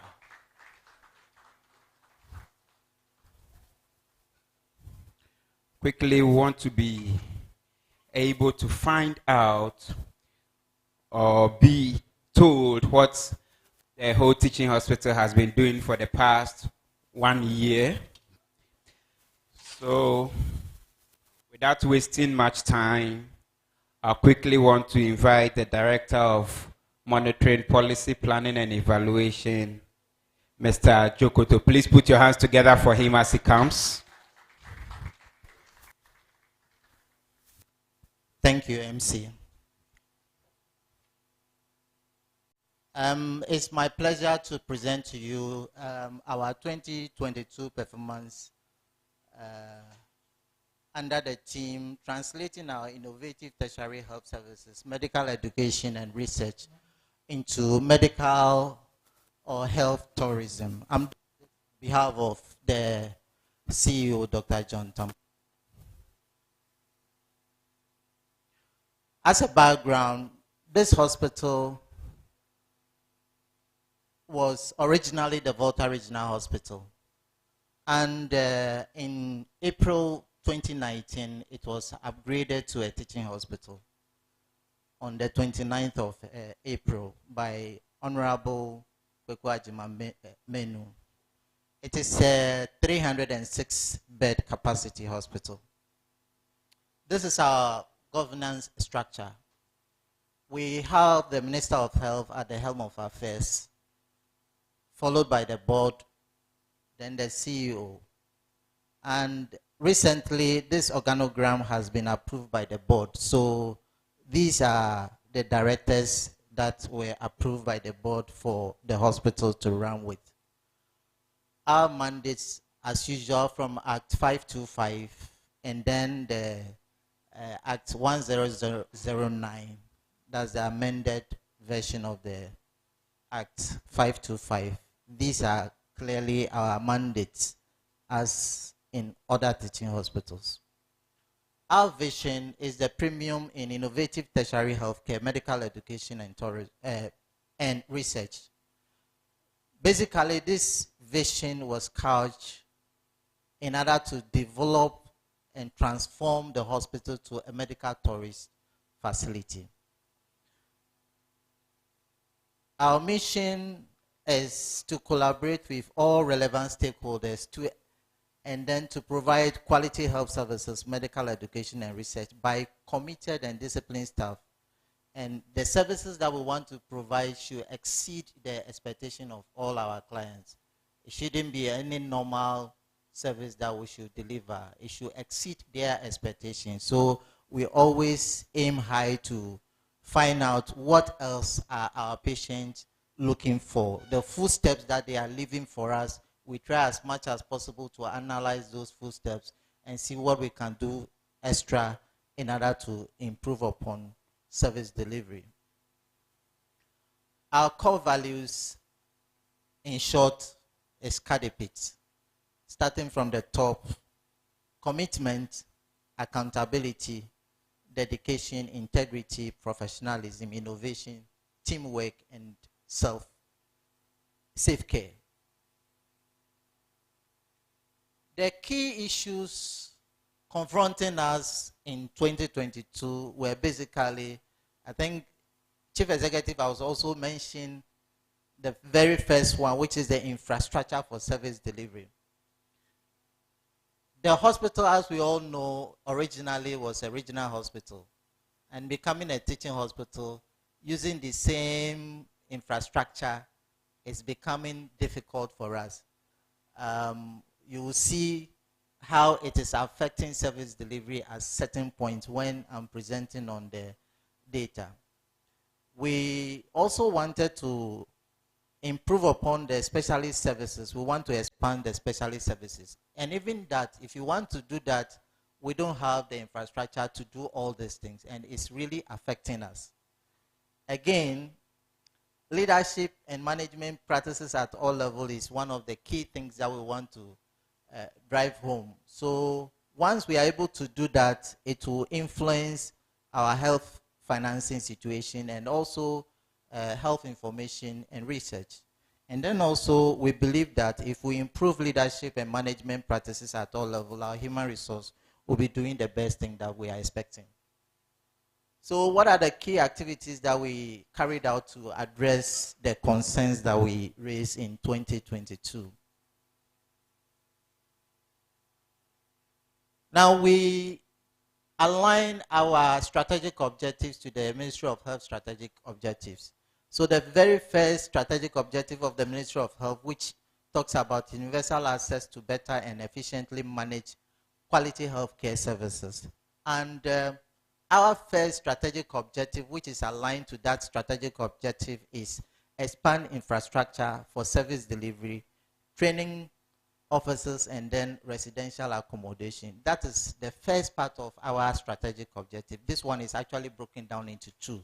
So this is the first part, which talks about the infrastructure. So what were we doing?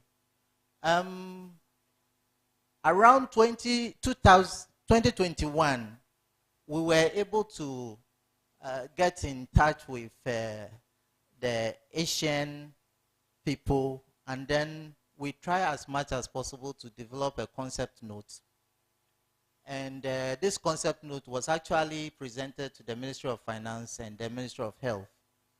And eventually it was approved by the Entity Tender Committee of Ministry of Health. And then it went to the Ministry of Finance. We initiated the process, and we're about starting our pre-feasibility studies when this debt restructuring issue came up. And so this has stalled what we were planning to do. And in fact, if this has been approved for us, it's actually going to expand the infrastructure to enable us to undertake projects that will help us to attain our medical tourism agenda we are talking about. Again, in terms of the infrastructure expansion, the ministry acquired a land at Adaklu, that's the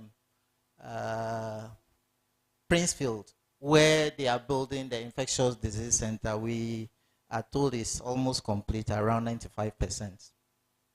That place is also available for us, and we are planning this year to send some of our service delivery to those areas, like the dental services, ENT, and etc., so that people from that community can also access service there. Another thing we did was the improvement in infrastructure. As rightly said by Chief Executive in his welcome address, we had to construct a new building to take up the CT scan center. And this was completed in November, and it is running. And the first CT scan has also been installed, which is serving the population well. Another expansion issue we talked about is creating a pharmacy warehouse at the Princefield, where I talked about earlier. And so that project too has also been completed, and most of our drugs has been sent to the Princefield, now allowing more space for production activities at the pharmacy. We also acquired additional equipment for service delivery, such as the CT scan that I talked about. We also acquired ultrasound scan machines, one video laryngoscope, etc. All these were actually acquired in order to improve upon our service delivery. Now, these are pictures of the initiation of the CT scan, and this is the completed building, and this is the installation that was done. So this is the CT scan which was installed for us. Then the pharmacy warehouse I talked about, this is the picture. Now, the second part of the strategic objective 1 talks about continuous improvement of our quality of service. What are the things, key things that we did to improve our quality of service? We did an online client satisfaction survey, and the rating from our clients shows that we stood at 70.5%. So that is the overall satisfaction our clients are saying. And it is important that we look at what is actually happening that we are not able to get to the 100%, because in our mission we want to exceed the expectation of this our clients. So it is very important that we go back to the drawing board and see what is the issue. So we are hoping that this year we will be able to move ahead and go beyond the 70.5. But interestingly too, if your internal customers are also not happy, it means that that is also going to affect the quality of care that you deliver. Unfortunately, our staff are telling us that it's only about 53.2% that are saying they are somehow satisfied. And we need to do some work on that aspect also. We also conducted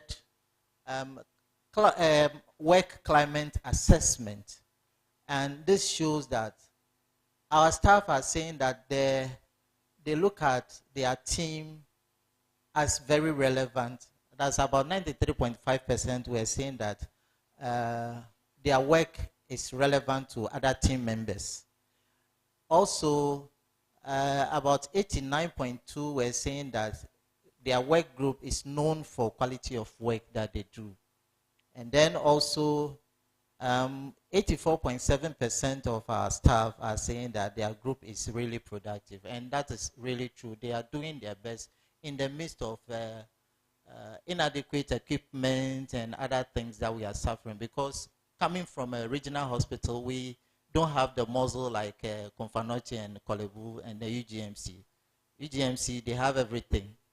And instead of them sending some to us also to be using, they are there saying that they are quaternary. Even though if you do that, that will also take some burden from you. So please send some of your equipment to us. Let's also improve. And in addition, send some of the specialists to us.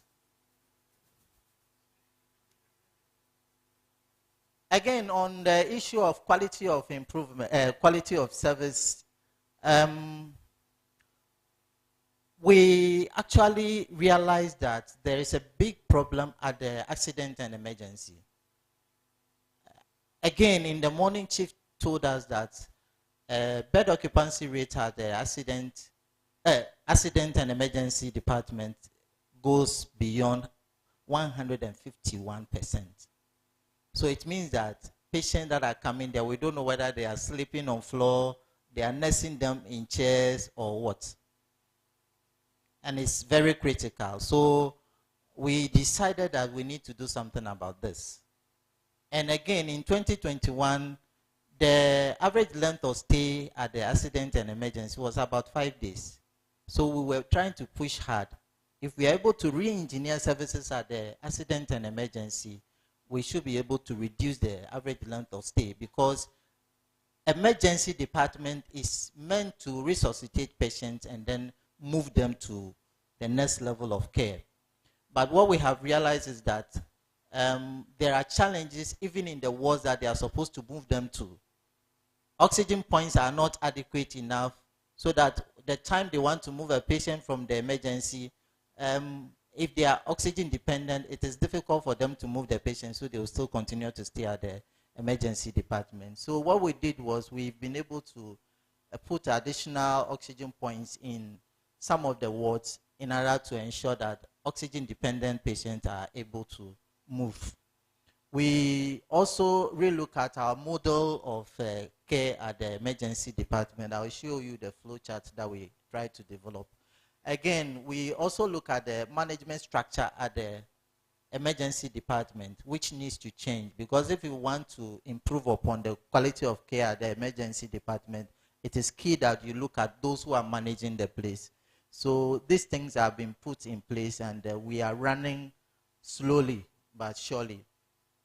We also actually added additional medical officers, even though our emergency physician, Dr. Iroko, is still in school. He has been supporting us a lot in all these things. Some additional equipment were requested from management, and some were given, some we are still waiting for them. We also wanted to improve upon our referral system by establishing a call center that will address all the challenges that our people referring cases to us face. We are yet to finalize this. I'm sure this will be completed very soon this year. We've also developed our bed bureau standard operating procedure, and then we have also developed the job description for the bed manager. All those documents were signed recently, and I'm sure after we have finished with this performance review, we will appoint the bed manager, and then we will roll out this one also. We are envisaging that once this is done, that is also going to reduce further the length of stay at the accident and emergency. So this is the model that we have developed. Again, in terms of quality of service, our percentage tracer medicine availability, we we wanted to increase it from 92.5% to 93% by December 2022. So what we did was we did a stock taking.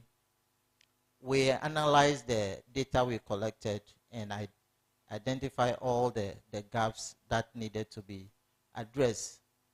So we did some requisition to the central medical stores, even though we know that is where we normally take the less of our medications from, but we've been able to make some requisitions to regional medical stores and then the central medical stores and other suppliers. We also worked on our price review from the suppliers. And then inventory management was also completed.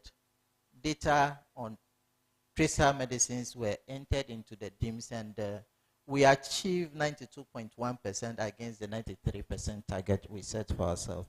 Even though we've not been able to achieve, but that is, well, we all know what is happening in terms of the prices and etc. Those things has really affected us, and then the framework medicine is also another issue that affected us.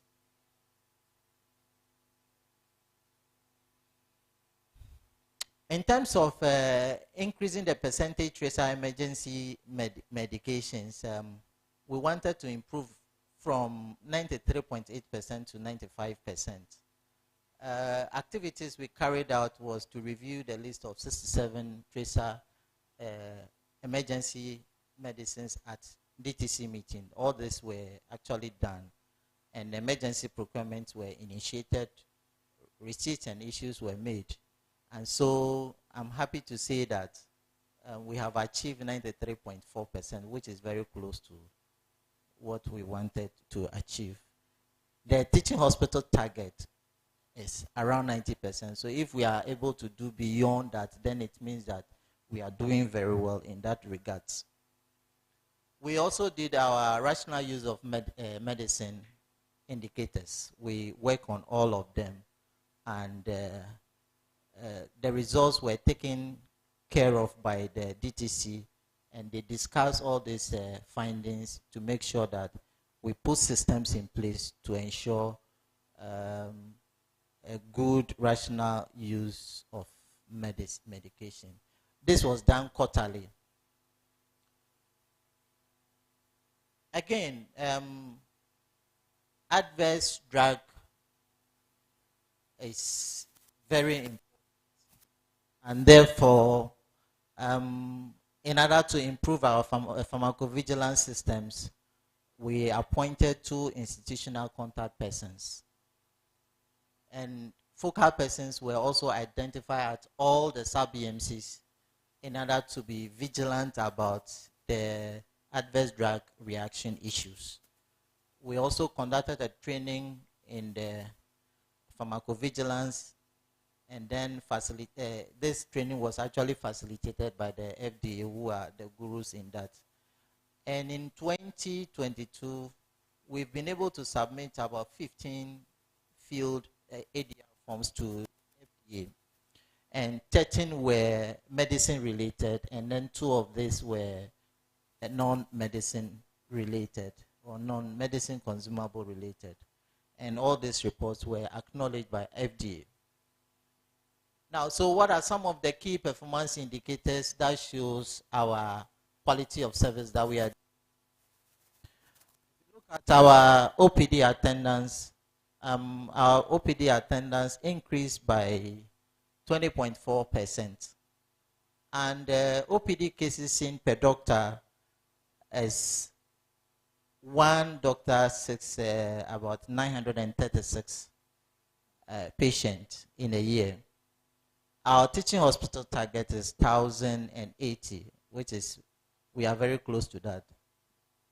Our OPD cases seen per consultant or specialist has also increased from 1:3,516 to 1:3,818. So that's what I've just explained. So these are the main top 10 causes of our OPD attendance. Hypertension seems to be the highest one. diabetes also there, anemia is also there. In terms of our inpatient services, the trend is also increasing here too. Total admission increased from 11,000 to 12,000, and that's about 12% increase. Our deaths has also increased, but looking at the admission and then the number of deaths, our death rate has actually reduced by 6.5%. Our bed occupancy rate has also increased by 10.9%, from 62.2 to 69%. Now, so you can see that gradually we are hitting an area where there's the need for us to start thinking about expansion. And that is why this project we are talking about is very dear to our hearts. And once our big men are here, we are expecting that if this debt restructuring thing will actually be a thing of the past, we should quickly pursue this agenda of the hospital expansion in order to also attract international patients. Our average length of stay still remains at 6. It has actually reduced from 6.1 to 6 days, and that's about 1.6% decrease. The bed turnover rate has moved from 37 to 40, so more people are using a bed that has been occupied earlier on. The interval within which somebody uses the bed that has been occupied has also reduced from 3.7 to 3 days. If you look at this, once our bed occupancy rate is increasing, the number of days that it takes somebody to occupy the bed must also be going down. So the conditions that are topping the causes of admission, pregnancy-related anemia, etc. And in terms of causes of death, stroke, shock, sepsis, etc. were coming. But I must also say that some of this data, there are some few challenges in terms of the gathering this data when it comes to the software we are using. And we've been trying as much as possible to do some data quality checks in order to correct some of the challenges that we are having. Now, this one is very dear to me. This is about the emergency service delivery. Admissions to emergency, you can see from 2020 to 2021 increased by 50.8%. And then in 2022, it has also increased to about 12.4%. Whilst that is happening, the death rate is actually coming down, telling you that the staff at the emergency are bending their back and really doing a lot in order to save the patient. And so the interventions that we have put in place, if we can sustain these interventions, I'm very sure that we should be able to reduce our death rate at the emergency. Because once they've been able to resuscitate a patient and move the patient quickly to the specialist who should take the necessary steps to save that patient, this should be very good for us. Average length of stay at the emergency has also reduced from 3.7 in 2021 to 2.4 in 2022. And that's also a good indicator. We are still looking forward to reduce it. The last time we were in Cape Coast, they are doing about 1 day in the emergency. So we also want to push and see how we can effectively continue with our interventions and then make sure that we go beyond the 2.4 that we have. Bed occupancy rate at the emergency, as we can see, is 151.8%. And this is calling for expansion at the emergency. We've done our best, written proposals to a lot of organizations, but still, we are still hoping. So if anybody is here that can help us to do that, we'll be so glad that you help us to expand the emergency department so that we can take good care of your people, because this is the first point of call. If you get it wrong from there, a lot is going to happen. In terms of surgical services, we've been able to increase our total surgeries from 1,856 to 2,489. That's about 34%. And the surgeon to surgery ratio actually is 1:83. Our teaching hospitals target we have there is 1:250. So my surgeons, you need to up your game.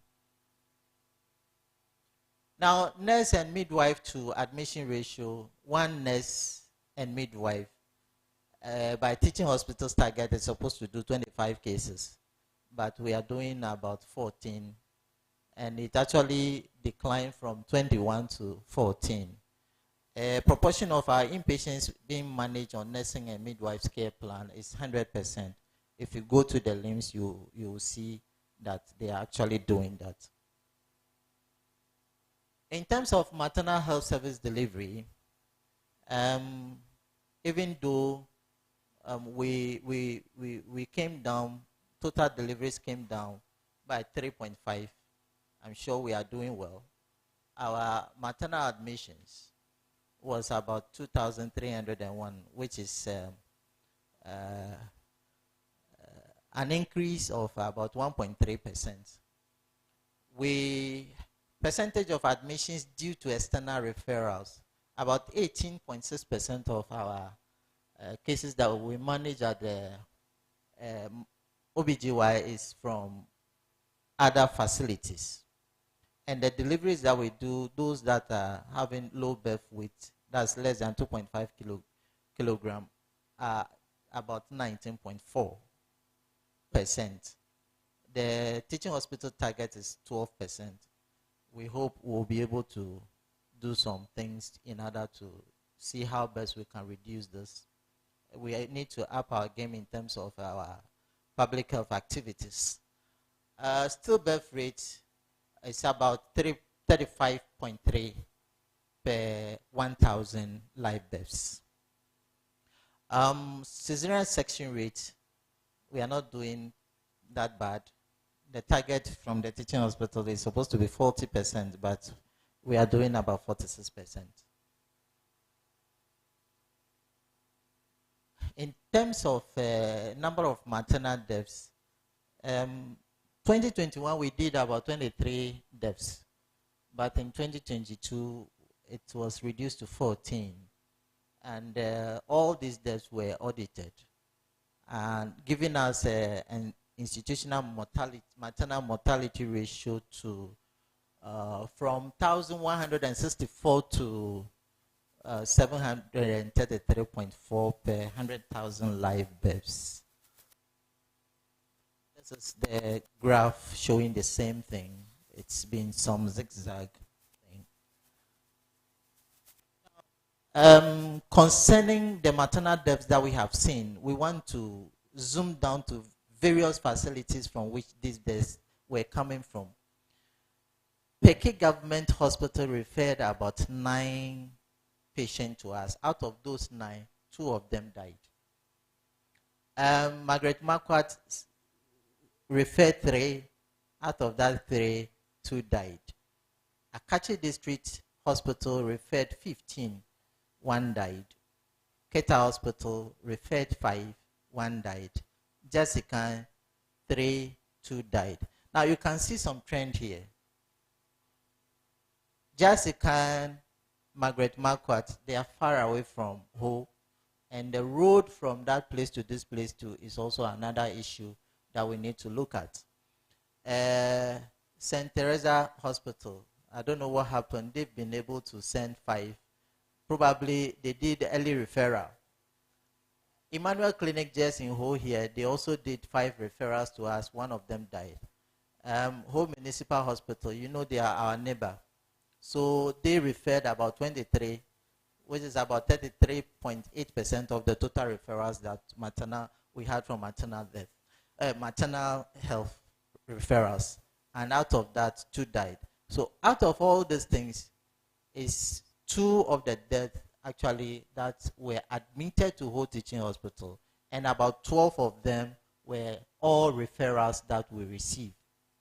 And so it is important that we do a lot of collaboration and also do a lot of outreach in order to help our peripheral facilities, because this is one of our key mandates at Teaching Hospital to support the peripheral facilities.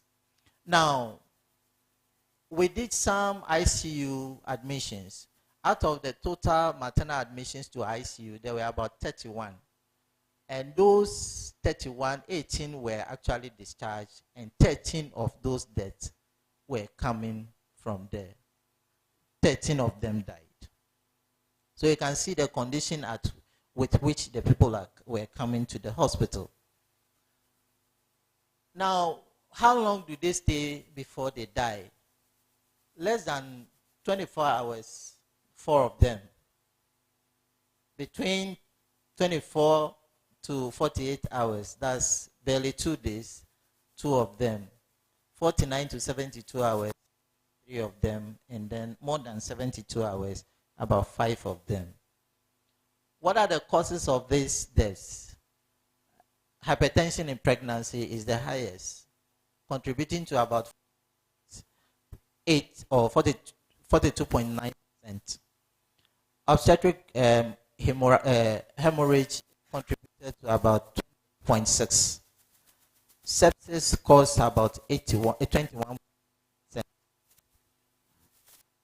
Acute hepatitis in pregnancy contributed to 7.1. So these are the main causes of the maternal mortalities that we received. In terms of child health services, our neonatal admission was 964. And out of this, the percentage of the neonatal admissions due to external referral were about 14.3%. And the deaths were 103. The infant deaths were 113. So our institutional neonatal mortality rate is about 54 per 1,000 live births. Our infant mortality is about 59.2 thousand live births. In terms of our diagnostic services, there was an increase of 14.1 for radiology services.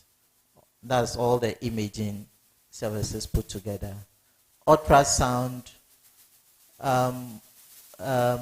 is about 10.4. Laboratory increased by 19.7. Pharmaceutical services. Our tracer medicine availability, this is the trend we are seeing. And from 2019 up to now, you can see that there has been an increase, and we have actually gone beyond the teaching hospital's target. In terms of the emergency medicine availability, we are just a little below the teaching hospital's target, which is about 93.4. Now, RUM, the generic prescription is about 97, and that is way above the teaching hospital's target. Percentage of medicines on the EML is also above the target. Percentage encounters with injection is 6.6.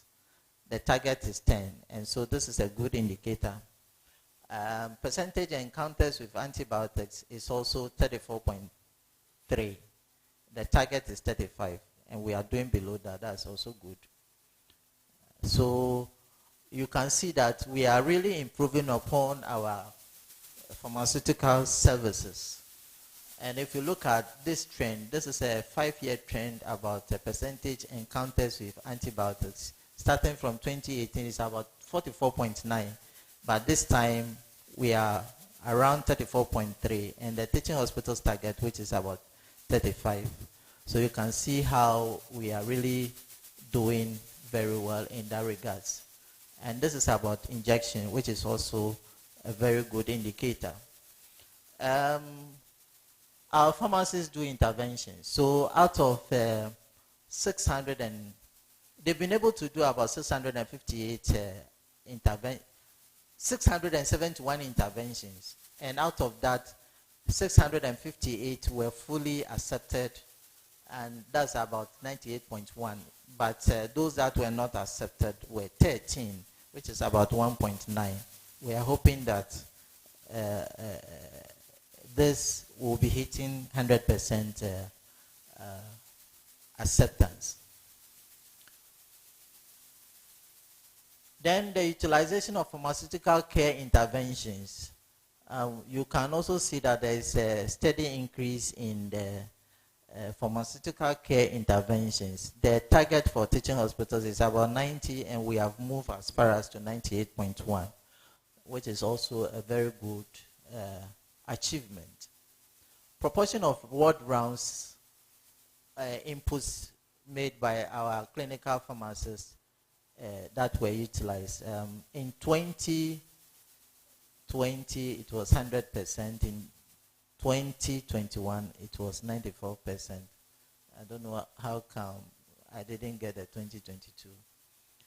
Now, proportion of inpatients managed by pharmaceutical care plan was 32% in 2022. The target for teaching hospital is 30. Now, so pharmacist to prescription ratio. This graph shows the pharmacists that are in actual contact with the patients. We have a total of 22 pharmacists, but about 18 of them are in close contact with the prescription. So based on that, instead of a target of 1:12,000, we are doing 1:17,715. So if you have some pharmacists that you want to give us, we are willing. Konfanoche, we hope you can give us some. Or Alaji, would you send some to us? We are in dire need. So I don't want to mention Tamale, so let me now zoom down to Konfanoche or maybe UGMC. All right, so I talked about this one already. Now, in terms of our strategic objective 2, we want to improve upon our teaching. We want to improve teaching excellence and learning experience. Everybody, any student that comes to Whole Teaching Hospital, we want you to have a good learning experience. What have we done in order to create that environment for the students that are coming to our place? It's good that VC is here, and I'm hoping they'll support us by helping us to get more seminar rooms and etc., so that we can make sure the students have good learning experience when they come to Whole Teaching Hospital. So concerning staff development and etc., we've been able to acquire accreditation for internal medicine last year. So now we have 3 of our areas being covered. What is left now is child health, which they are also working seriously to acquire. Now, so internal medicine, we now have 4 residents, whilst surgery is having about 10 residents, and the OBGY are 8 residents. We also try to support or provide mentorship programs to all cadets, and nursing has been found to be doing this a lot, and they've also met with SONAM to have a lot of discussion on some of these issues. We've been able to do some orientation to all our staff that come to the hospital, about 107 staff last year, and national service personnel, about 1,322 attached. 182 national service, and then about 1,327 attaches. All these attaches were coming from facilities, etc. We also have mentors and preceptors who do regular teaching and coaching of our medical students and residents.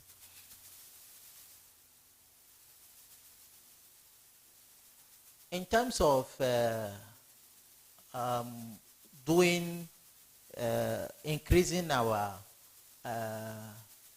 specialists, we try to prioritize certain specialist programs in order to build capacity in those areas and create a niche for our medical tourism agenda that we are trying to pursue. So some doctors have been sent to places to do cardiology and some other programs, which we are hoping that once they come back, they are going to help us to establish a strong area in that. And then we are also, we actually screen some of the people before they are allowed to go to school, so that they wouldn't go and then come and tell us that, oh, that wasn't the program I'm interested in. So we want to give everybody to pursue whatever he or she wants to pursue. And some of these specialist trainings were actually sponsored. So number of our staff in colleges, we have one person doing hematology nursing. Well, woman care, we have one person there. Emergency nursing, there are about 7 that are doing that. Anesthesia, there are about 9. Critical care nursing, about 11. Ophthalmic nursing, 1. Pediatric nursing, about 9. Neonatal nursing, 3. Child and adolescent psychiatry, 1. Neuroscience nursing, 7. Palliative nursing, 3. ENT, there's 1. Perioperative nursing, 1. Oncology nursing, there's 1 person. Nephrology nursing, 1. Cardiology, 1. Fellowship in nursing surgery, 1. In all, we have, so there are some allied health people also doing some programs, like PhD in biomedical, 1 person, and there's 1 person also doing the fellowship in lab science. There's 1 person also doing manufacturing and quality assurance. So in all, we have about 56 people undergoing training in order to come back and then help us. In terms of the doctors, some are doing membership in ophthalmology. There's 1 person there. Internal medicine, there are about 9 of our staff that have actually gone there. And so once all these people finish, they are going to beef up the number of specialists that we have.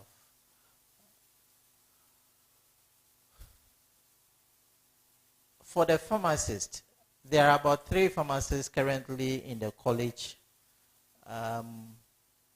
There's 1 doing farm tech, 1 farm tech person doing a PharmD program, and then the pharmacy has also been doing a lot of coaching to pharmacy staff. They've gone to Cape Coast for some coaching in order to come back and then help establish our production unit. And so, Dr. Njedu, thank you very much for accepting our people, and I can see you there. Relax. Again, about 11 pharmacists and 2 other staff are on study leave or sponsored for postgraduate. Some of these people are doing a fellowship residency program, 1 in infectious disease and another in nephrology. Those doing the membership residency are about 6 in oncology, psychiatry, nephrology, fertility, cardiology, and respiratory. And so these are nice areas that we should be looking at to create our niche for medical tourism. So once we are training the pharmacists, we are training the medical personnel also, and then they complement each other. And then we are also expecting that the nurses will also follow suit so that we can have a group of people, specialists that are able to help us create a niche in those areas. Those that are doing their primaries are 3, and 1 in production, 1 in pediatric oncology, and another in endocrinology. There is 1 person doing PharmD program at KNUST. So in all, number of undergraduate pharmacy students that the pharmacy has been able to train in 2022 was about 57. In 2021, it was 54. They also did some training to house officers or interns, about 4 of them. Previously, it was 8. And those from the postgraduate pharmacy, we have about 18 of them undergoing tutelage from our pharmacy. So this trend of total number of students that have been trained over the past 5 years. In 2022, the number has shot up to 79. Those in the college, you can see that for membership, they are getting 100%, 100%, and then for fellow, the same thing. So in 2022, we are yet to get a figure. The third strategic objective is to increase investment in health systems research and innovation. Here, we've been able to do some gap analysis. We plan to train especially all our sub-EMCs in research methods so that they become the fulcrum for conducting research at all the sub-EMCs. And it's actually supposed to be a modular course. They come, they're able to go through a particular area, they go back, do their homework, write their protocol, submit to the ethical review committee, it is approved. Then they are taken to the next level where they learn about how they will collect data, how they will analyze the data, etc. And then once they are able to do that, then they move to the next level until they are able to publish out of the research that they conduct. But unfortunately, we are not able to do that last year. We are hoping that this year we are going to actually do that. We have our ethical review committee, and the ethical review committee received a total of 37 protocols, and these were shared among the committee members. Meetings were organized, and the approvals were given to about 20 of those protocols that we received. This is the skills gap issue I talked about.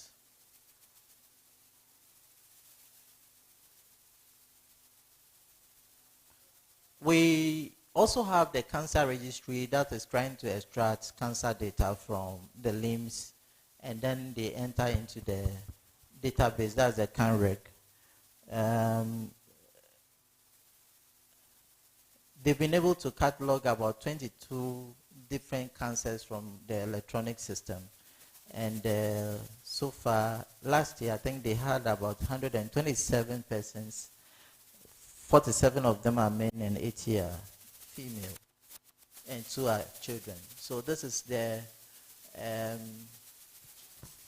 ethical review committee's performance. Total number of protocols they receive is 37.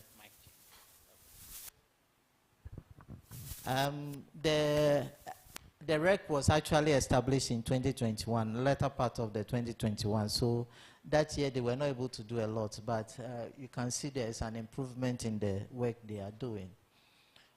Students that are coming to the hospital to do research, especially majority of them are coming from UHAS. We've been able to receive about 146 student researchers, which contributed to about 96.1%, and then operations research were about 6. So in all, we had about 152 people trying to come and do research in the hospital. some of these people come, they don't have ethical approval. So once you don't have the ethical approval, we will not approve your request. Some of the areas that people are coming from, majority of the students are coming from Allied Health, University of Allied Health. University of Health and Allied Sciences, that's UHAS, which is about 72.4%. University of Ghana, we had about 6 people. Those coming from faculty and the hospital were about 3.3%. Whole Technical University, about 4 people. Ghana Health Service and Chai, about 2 people, and others. These others, they are coming from outside. Some are coming from South Africa and others are coming from America. So you know, there were about 152 requests that came last year. These are some of the cases that were extracted from the cancer cases that were extracted. About 55 that came were breast. Prostate was about 33 in 2022, which is about 25 almost 26%. Bones and joints, we didn't have anything there. Cervix is about 9, which is about 7%. Liver and intrahepatic bile ducts, that one to nothing came.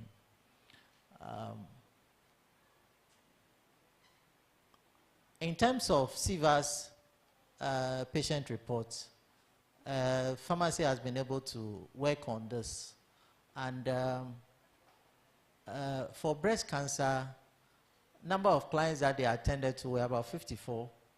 And gestational trophoblastic was about 5. That's from OBGY. So in all, they saw about 66 clients, which is about 187% increase over last year. The same thing I just talked about. And the number of doses of chemotherapeutic agents prepared and dispensed was this. And you can see the number is increasing in 2022. We also did some work on completeness of the cancer data, trying to compare the paper-based and then the software that we have. And we realized that in some areas, we are not having complete data. And so we will share this with the clinicians later and see what we can do in order to improve the quality of data we collect, especially on the cancer data. This is specifically for pharmacy. The number of operational researches that they conducted last year was 9. Number of research and abstracts that were published were about 7. And these are some of the papers that were published, full article. These were abstracts and posters that were presented. I think 2 of them were on COVID. Our strategic objective 4, that is to collaborate with stakeholders to provide innovative tertiary health service and specialist outreach services. We actually organized a collaborative meeting between Rotary Club of Ho and the Rotary International plus the whole diocese of the Anglican Church. And through this collaboration, we were able to get a mobile clinic van, which beginning of this year will be used for our outreach services. And again, through that collaboration, we had a lot of eye equipment donated to the hospital. And these are this is the mobile clinic van which we receive from the Rotary. And these are some of the eye equipment that they donated to us, which we have installed, and we are sure we are going to benefit a lot from this. Either to some of this equipment, we don't have them. We also organized Operation Hernia, and in that operation, about 83 operations were conducted. There was no death, there was no complication, no surgical site infection recorded. We also did Operation Restore. About 132 cases were operated. There were no deaths, but unfortunately, there were about 10 surgical site infections and there were about 5 complications. We also collaborated with Women Foundation for Africa and RAM Foundation in order to support the peripheral facilities. About 10 midwives were trained in how to use the ultrasound machine. And after going through the training, about 10 ultrasound machines were actually distributed to these beneficiary facilities. We will be doing a post-training assignment with them again, probably by next week. And then we are hoping that this will also help them to deliver good antenatal services and be able to refer cases as early as possible. The last strategic objective is on how to improve our corporate governance system. And in that, we earmark improving our human resource capacity. So about 89 staff were recruited last year in the critical health areas. And all these people that we recruited, within 3 months of employment, they had their salaries, which is a good thing. In some other facilities, you go even 1 year, it's difficult for you to get your salary. So if you want to come, you come. We are ready. We'll process your things fast for you. Those staff that we promoted, about 300 were promoted across board, or some of them were upgraded. And within 1 month, they had their new salaries. So you come, everything will be done for you. Alaji, if your staff are having a difficulty, send them to us. We'll process everything and they'll stay with us. Our staff strength analysis, we have our established staff is about 553. Out of this, we also have house officers, about 70. Cuban Medical Brigade is about 8. Our UHAS, HTH, those are the specialists and the consultants are about 49. We have casual staff of 8. National service about 182. We don't have anybody from NAPCO.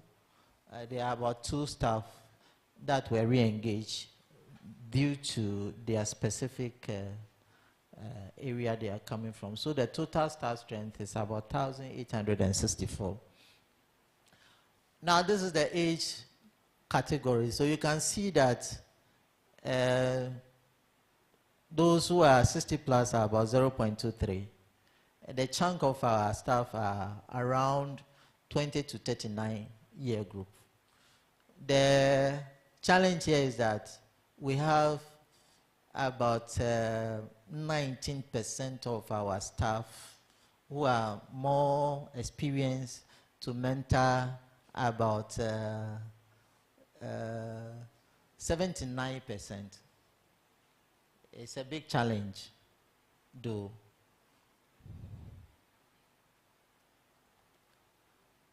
Steady leave. We've been moving steadily. And so you can see that we are putting a lot of effort in trying to build capacity.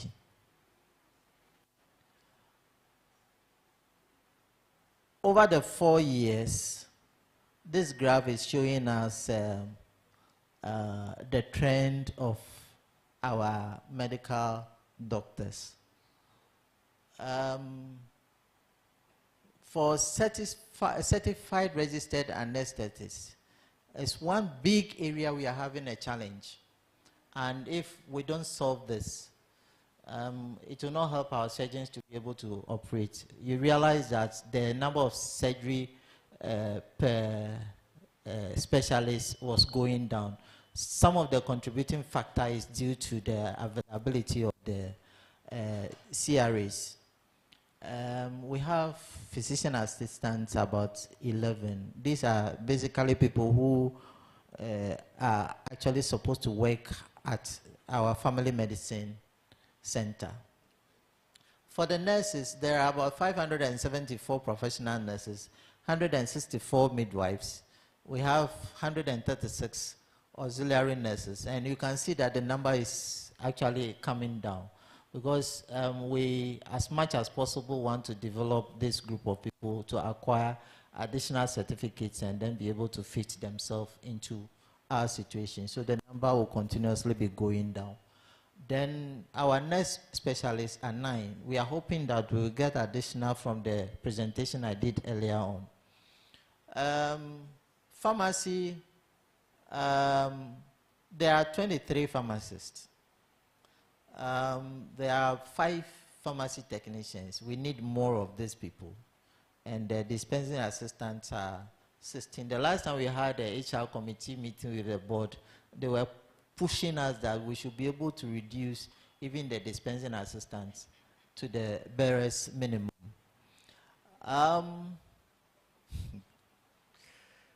Don't worry, I'll soon finish. These are our allied areas. This is for lab, about 85. Now, this is very critical to me. That is why it is in red. We just talk about having a CT scan. We have ultrasound machine, etc. But look at the numbers that we have. The number of reports that the radiologist is supposed to write, looking at this, is really, really hectic. So if our number of CT scans that we are doing is increasing and just one person will be writing reports on this thing, is something that we need to look at. Also, the number of radiographers we have is woefully inadequate. The same thing with our sonographers.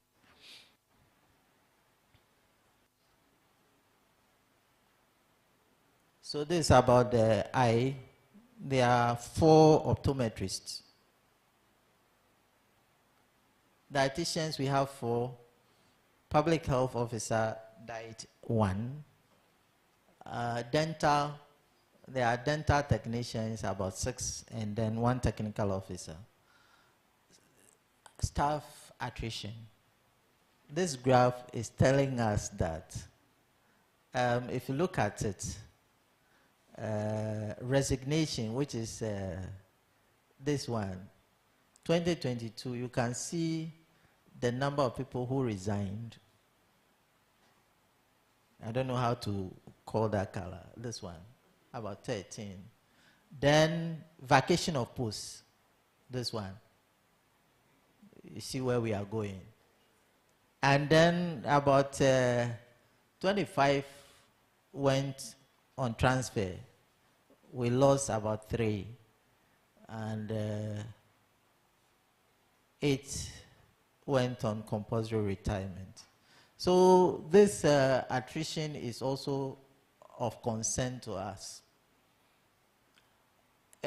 Staff performance appraisal, we've been able to appraise about 86.4% of our staff last year. Promotion, etc., I talked about the total number already.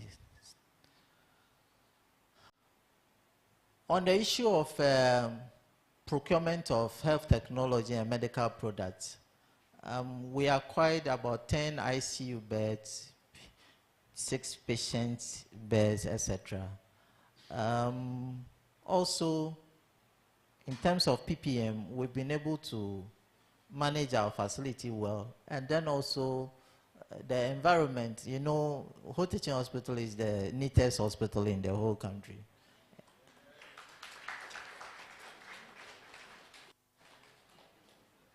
But one particular worry to us is the fleet of transports that we have. And if you look at this graph, carefully, I may say there are only two main vehicles that runs the whole country. The third one, which is the CEO's vehicle too, is also on the verge of. So we really have a challenge in terms of vehicle.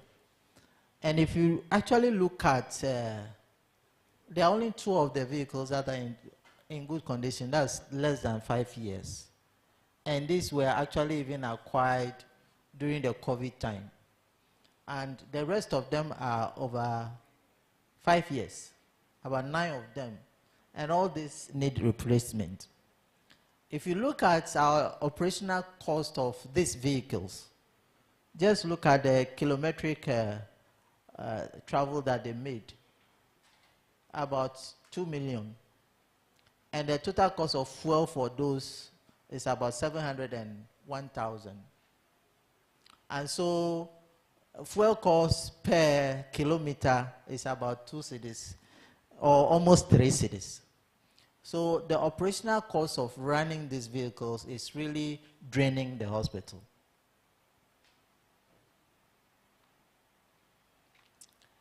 Again, in terms of the good corporate governance, effective management of our pharmaceutical stock, we did a lot there. We strengthened the DTC at all levels. We also maintain, that's a repetition. Now, so this is our stocking of medicine and other pharmaceuticals. You can see our value of stock use is about 5 million. And the percentage of our expired pharmaceuticals was about 0.2%. This is how we receive our pharmaceuticals. About 77% are coming from other sources. It's only 1% that we took from, that is about herbal, and 22% is coming from regional medical stores. The net worth of the pharmacy for the orthodox medicine is in 2022 was about 7 million, and our creditors alone is taking about 2 million. And so the percentage growth in our net worth is about 26.9, almost 27%. In terms of the herbal products, our percentage growth in net worth is about 22%. I think it's similar to that of the orthodox, 26, 22.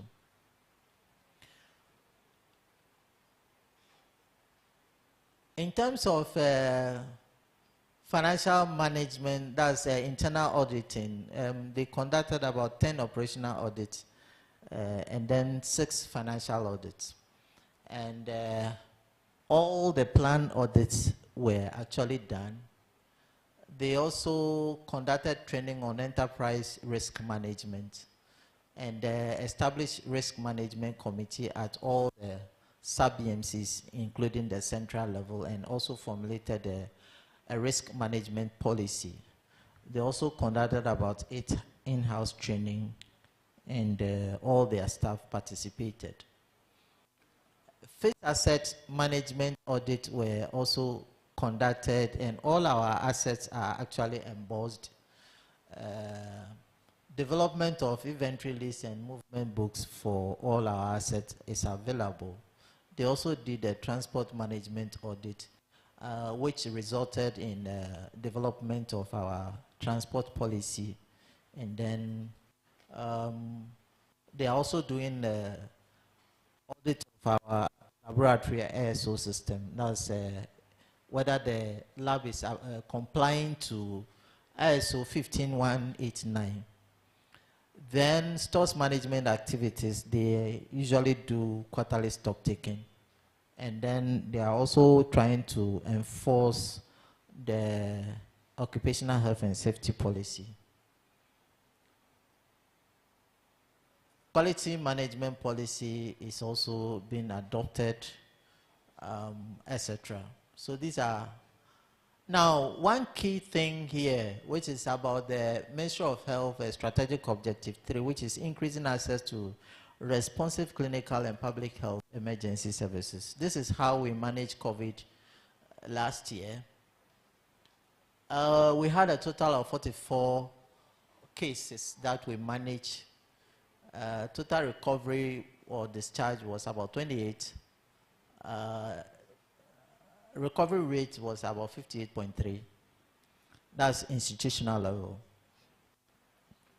Then we also had about 12 deaths, COVID-related,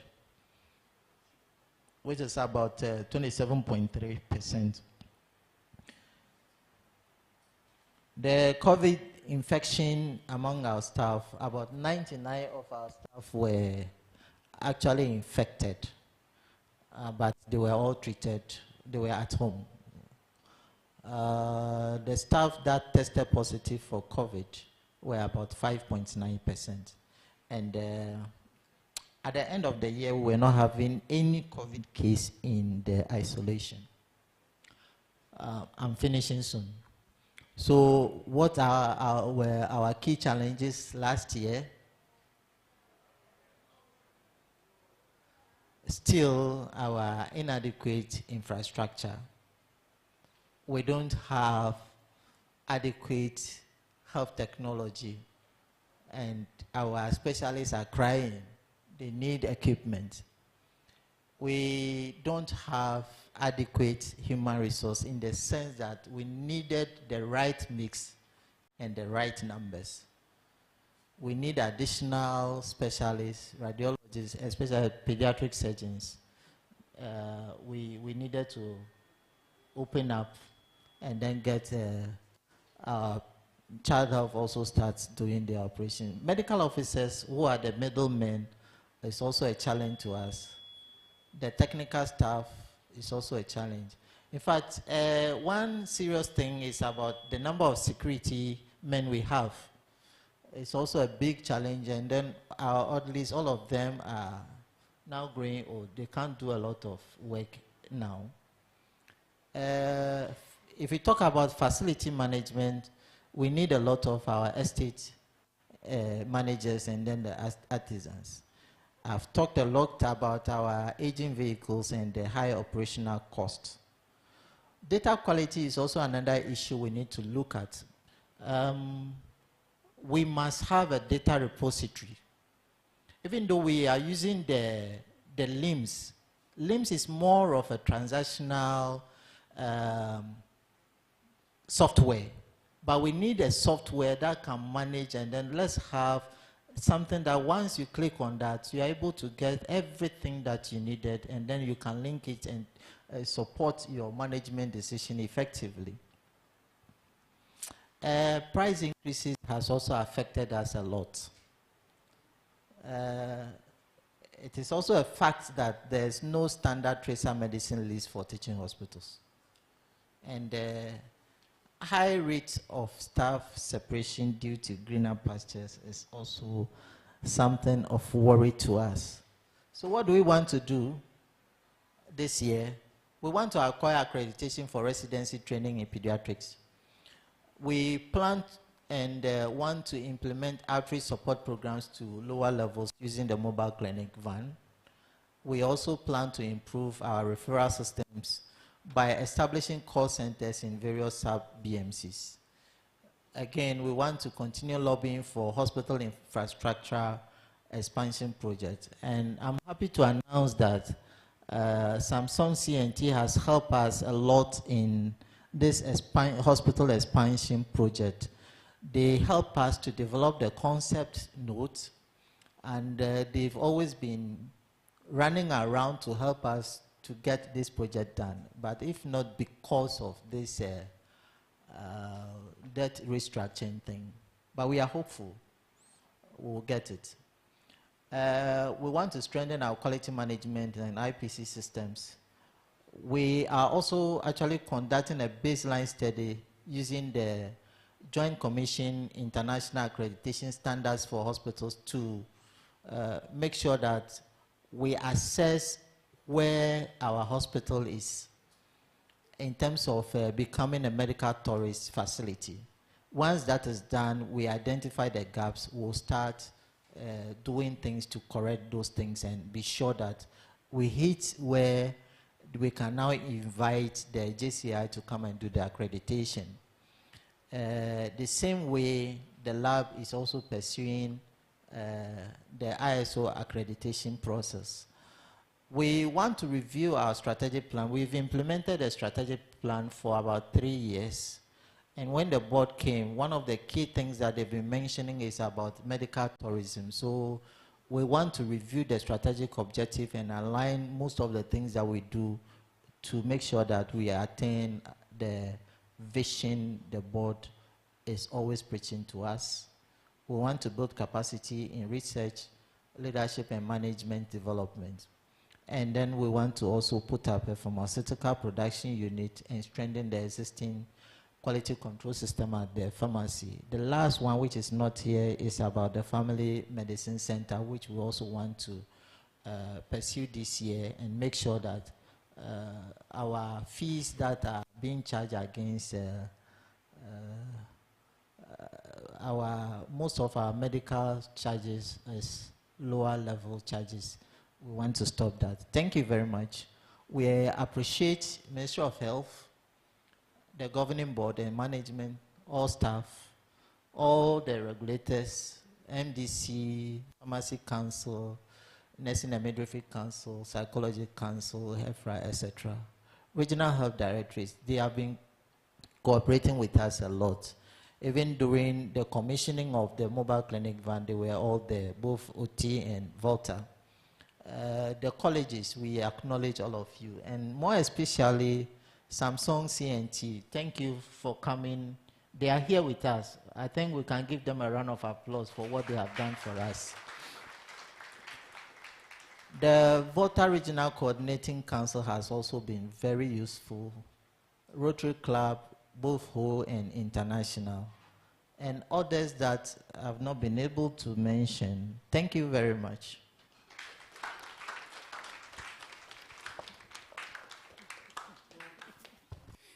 Thank you very much, Mr. Jokoto. We'll fine you for overstepping your time. I'd like to invite Mr. Jamesi to present the to present on the finances. Let's give him a round of applause.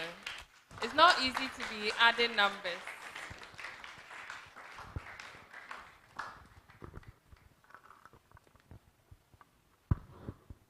Please, I have permission to fine you if you overstep your time. I think they're sorting out the technical parts of the presentation. All right.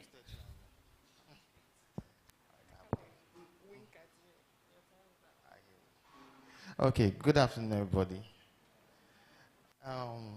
Chair, I want to ask you for the last permission to stand on existing protocols for me to continue this presentation. Thank you very much. My name is Kwesi Dramedo, and I'm the Acting Director of Finance.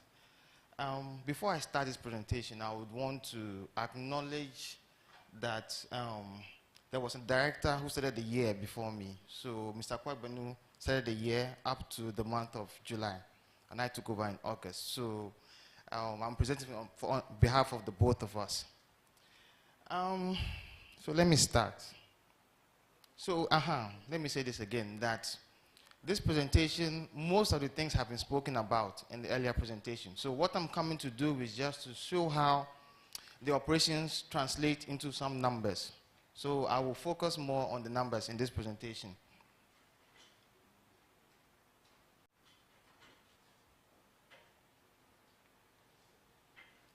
Okay, so the presentation outline, this is how it looks like. So I'll just speak here to say that essentially the directorate exists just to operationalize the financial strategy of the hospital and to make sure that the financial management in the hospital is efficient and effective. And we do this in conformance with all relevant legislation in Ghana.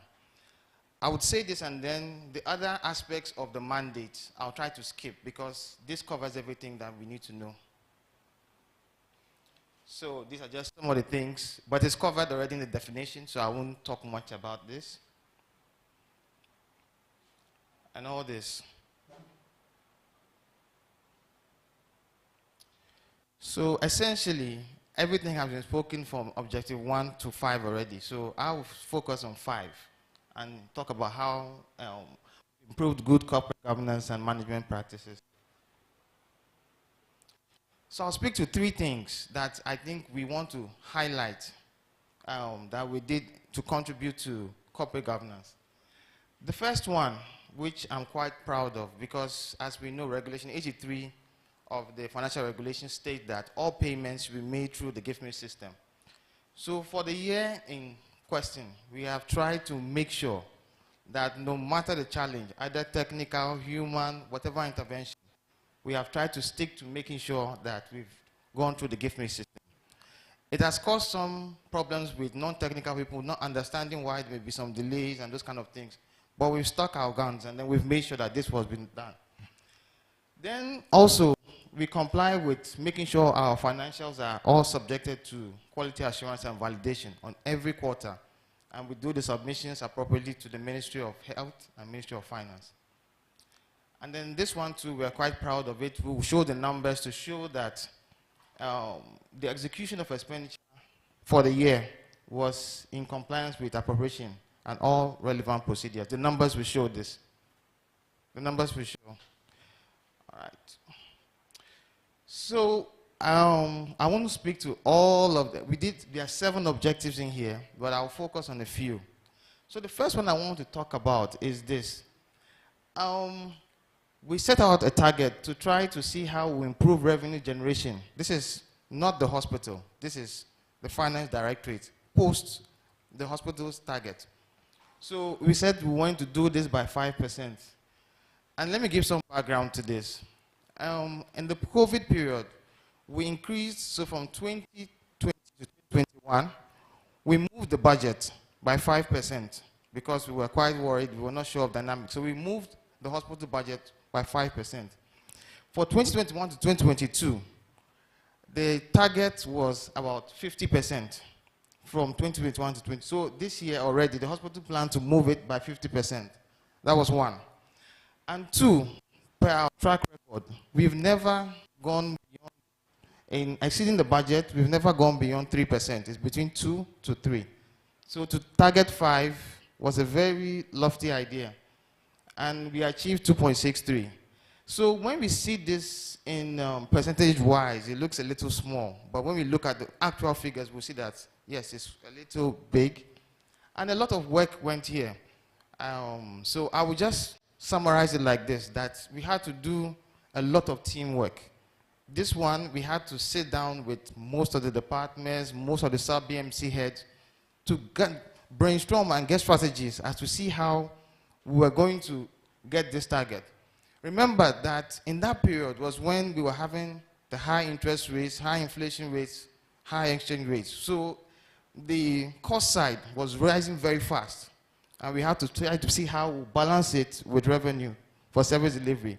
Alongside this, we were not having inflows from our major receivables. We'll see that too. All right, so I'll just run through this. We tried to reduce rejection rate from 5.3 to 3.5. Per our 9-month vetting report we've gotten, we are 3.1 right now. We hope to bring it down further. As has been said, audits, a lot of work has been done, and we try to support to see how we can reduce. That's the management letter from audit service. The prior year was 7. We tried to see how we could support to bring it down to 5. And at the end of the year, it was 5, so 100% achieved. Complying with legislation, I've mentioned something about that, so I'll just, this were the activities and 100% achievement. Budgeting, and we try to do all these activities, and we also achieve 100% there. PFM Act and fixed asset reporting. This had to do a lot with the FACU requirements. And so that one too, we did a lot of work there, and then we also had 100%. Management accounting information. And so we did these activities and then 100%. These are routine things. I don't want to focus on them. So let me go to the area that everybody's interested in. So let's look at the financials. I've tried to summarize it so that we don't have too much detail and you can really appreciate what is here. So as we know, when it comes to healthcare delivery, our three client types: the insured, the corporate, and the non-insured. Now, this is the year our first year of being a teaching hospital. And in total, this is what we were getting in 2019. And you can see the leap. So this was the COVID year, so we don't really put this as an outlier when we're looking at data. So we looked 2019 to 2021. And then from here, this year to 2022, last year, you see the movement. The first one, let me speak to this. So as we know, for insurance, in the month of July, there was a tariff increment. And so that really impacted on the claims submissions for the year. So you can see the movement. That was the impact of the claim submission. The issues I was talking about when I'm talking about teamwork and all the other things that we had to do revision of prices, we had to do a whole lot of work here. All that culminated to give us this. And we can see how now, we'll show this graphically, how in the year the non-insured revenue was getting close. You can see the gap here and here. And if this situation had persisted, as I will show you graphically, we would have been in big trouble last year. So the overall we got for the year was about 30 million. This is a breakdown. So you see what proportion is for the drugs, what proportion was for service. And together we get this figure.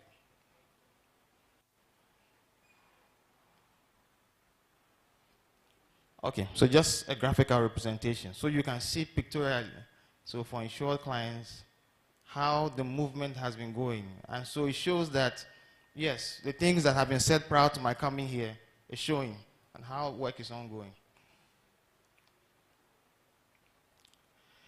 Okay, so this is expenditure for the year. I'll highlight on a few things here. So first of all, for the year 2022, let's look at the quantum of the total expenditure that was used on goods and services. So it's telling you that we put a huge premium to service delivery. Most of the spend is on goods and services, so 80.7%. There was an increment last year, so if we look over the various years to the amount that was spent on CAPEX, I think pictures were shown of some of the equipment and some of the expansion in CT scan building and all those things. They added to making us spend this quantum. And then this is compensation IGF. Then I also want us to keep in mind the amount, although I will show it graphically, total amount of spend on expenditure for the year. And look at the difference from the prior year, 2021 and 2022. And you can see where the jump is when you look at the goods and services. If you look at the trend all the way 2022, where you see it jump from this amount to this amount. And this, mainly, we have no control. This was where I was talking about the high interest rates, high inflation rates, high exchange rate. And if we had continued, as I said, with the trend of revenue collection, we would have been in, because we couldn't control this, we would have been in big trouble. So compensation GOG, I think when we are talking about the promotions and recruitments, this is the effect. So when we were in 2019, fresh teaching hospital, we were doing this amount. We are now here. So these are just graphical. So this is the IGF one. And you see the expenditure. So I just want you look at it and you see how, so the orange is the goods and services, where I was saying that you look and you see. Right. So this is GOG compensation, graphically. You can see it moving in leaps and bounds. Yeah.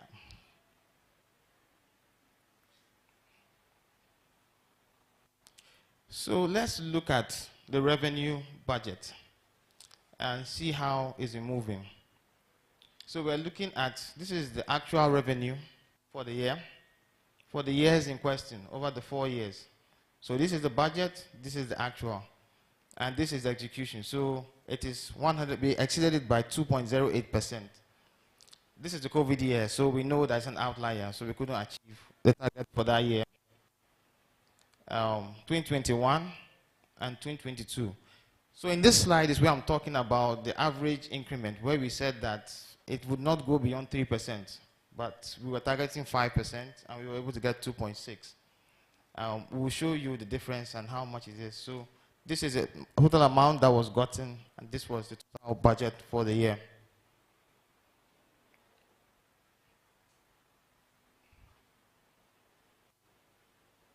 So graphical representation, so you're comparing it. I think this is the outlier year because of COVID. We couldn't meet the target, but on average, the target is exceeded by 2.2 to 3% year on year.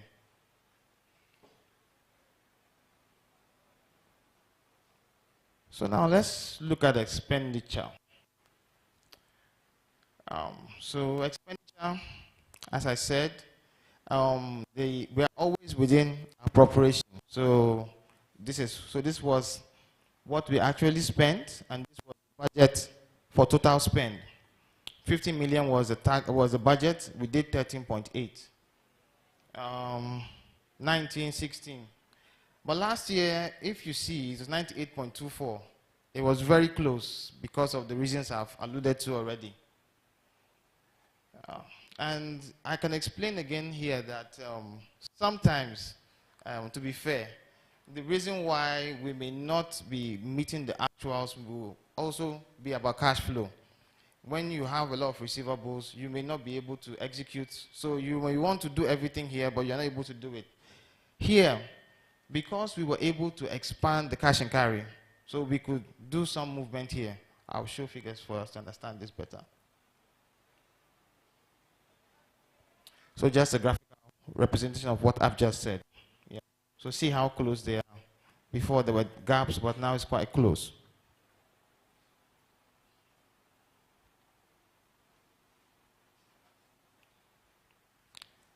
Okay.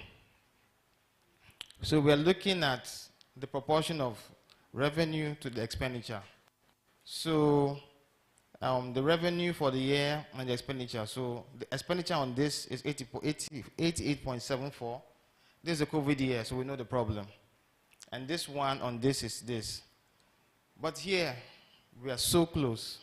And so if there was not a cash and carry buffer, probably would have been negative if that wasn't there. So it's so close.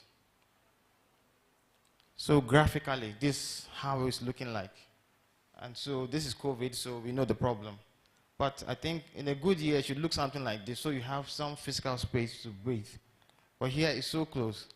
And anyway, it's looking good already this year, but if it should reoccur, there will be problems. So we need to look at it, look at how we do our cash and carry drives, get new services to create some space for us in case we get conditions that happened last year. Okay, so trade receivables, people that owe us. Please, this is last year, so the story will not be the same like it is this year, so last year figures. So this is it, 2019, 2020, 2021, 2022. This was what was outstanding as of December. And then other corporates, I must say that there's not a good uptake of the corporates in whole.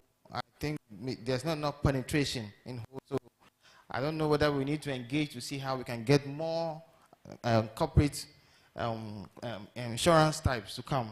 When we do the submissions, they're quite low. The uptake is quite low in whole. So you can see at the end of the year compared to this. And then out of pocket, this is what we were owed at the point. So in total, trade receivables in December was this amount. But let's look at this slide, the next slide.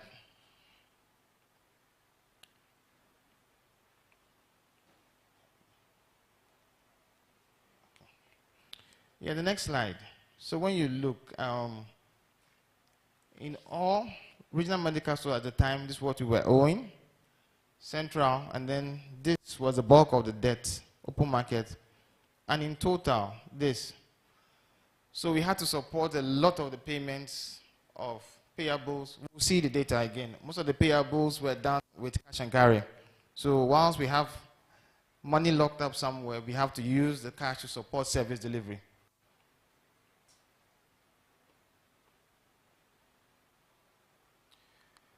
So this graph is just showing you what we don't want to have. People are owing you so much and your money is hanging somewhere and the gap is too big. It should close up a bit so that it will be around something like this, so that there's a balance somewhere, so that there's no pressure on you. But this is what was the situation as of December. But I must admit that as it is today, it's quite a different story. So this is what it was at the time. Okay, so we're getting there. This was a story. All I've been saying is sort of summarized in this table. So I may not go over all, but let me do the important ones. So in 2019, at the end of the year, the proportion of claims paid was 21.32 compared to 11% in a very, very difficult year. So it was by the grace of God, as our chair for the day said, that God is the one that took us through that year. If you look at it compared to previous years, it was a very challenging year. This one also tells more of the story. The number of days that your money is with people, the receivable days. So we can call it your debtor days. 306. So that's about 10 months. And we would see in another slide where we'll give you the number of months that were being paid at the time. So 10 months. But within that period, we were able to still work some magic and bring the payable days to 114 compared to 306. A lot of work has to do, and my boss will tell you, Kwesi, make sure you pay the people. So how we get the money, we have to get the money. Let me come to this one. When we look at the ratio of cash revenue to NHIS reimbursement, on this slide, I'm trying to show you, so the total cash we had when we do the apportionment. So we put the cash, that is what has come, both NHI, and then we put and we do a comparison. You see the reduction because of this, because we're not getting the claims paid. So the proportion of NHI's reimbursement to cash is this. So we're working more with the cash than with NHI. I've talked about this, about the claims rejection, how it was this, and how we brought it down to this. The directive policy for claims submission is that we submit claims by the second week of the ensuing month. That is our policy. But so far, we do it by the first week. We don't even get to the second week. So we are always on time.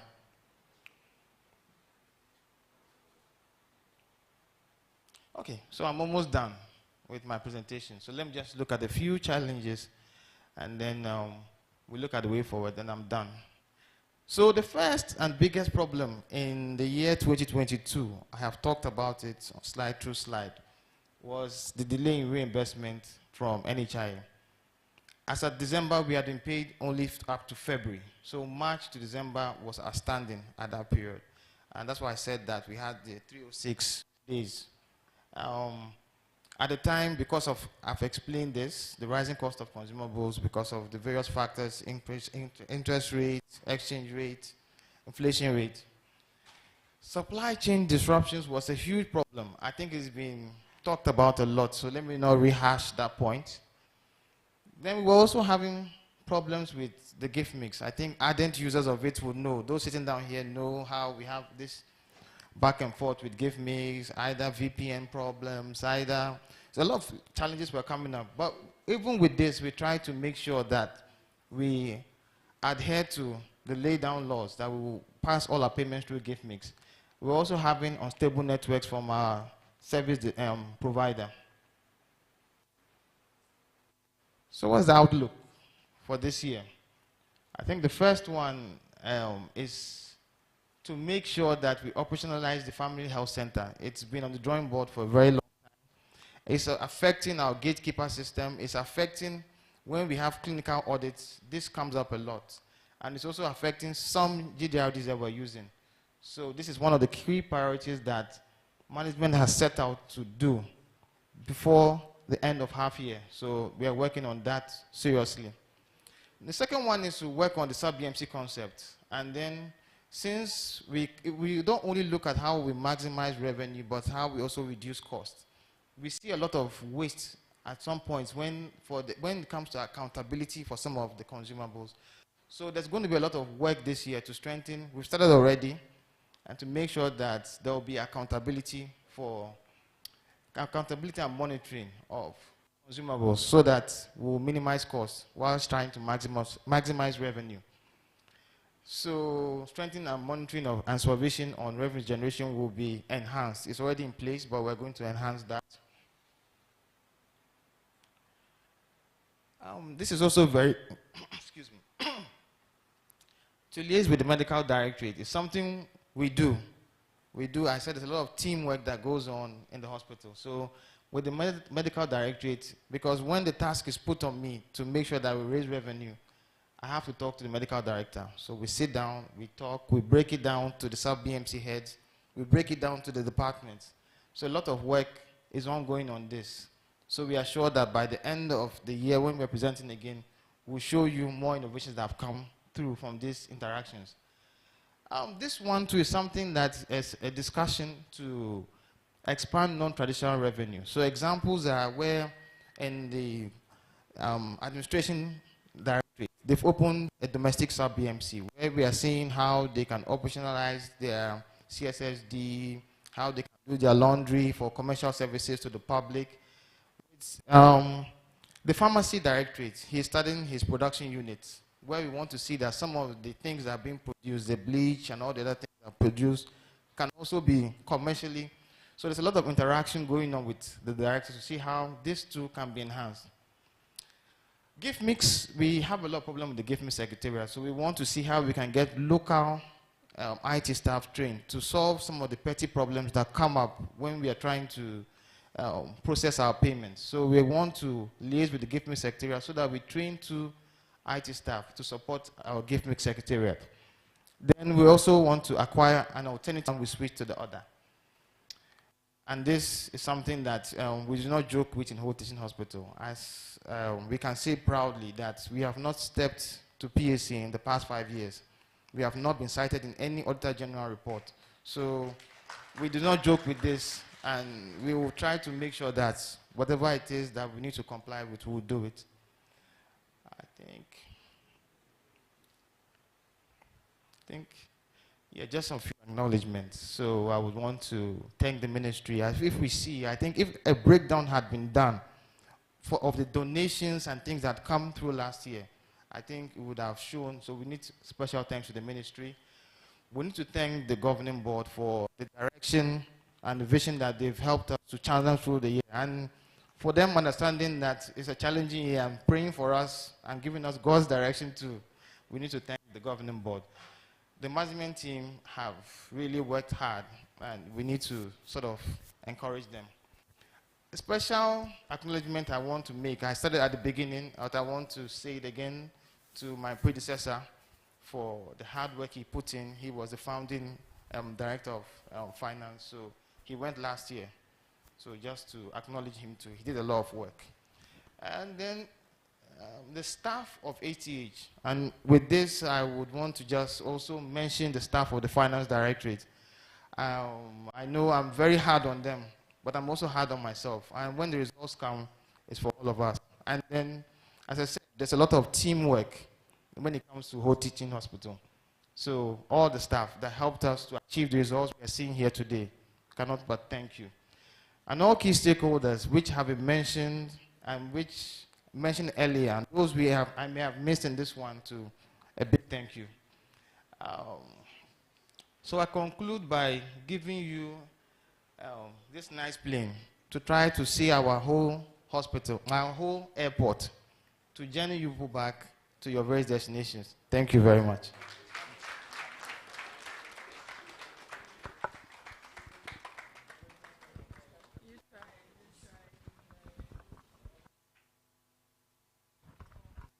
Thank you very much. We'll quickly start taking questions and discussions and contributions from the presentations that we've had so far.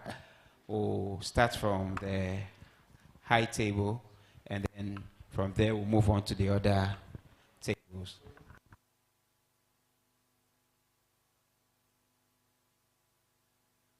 So we'll take about 5 questions at a go. So we'll take 5, the first 5. After answering them, we'll go on to the other 5.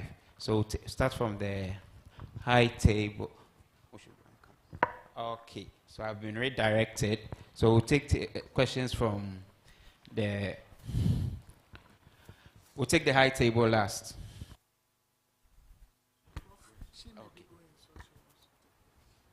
Thank you very much. Because I have another meeting, so I just want to make a few observations.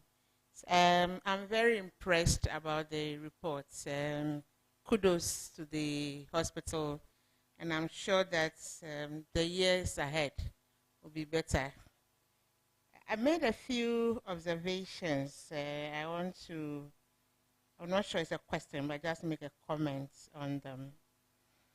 The mortalities that were recorded from the periphery, I wish to reiterate the fact that the presenter said that the teaching hospitals or the better resource hospitals should make an effort to mentor the younger or the peripheral hospitals.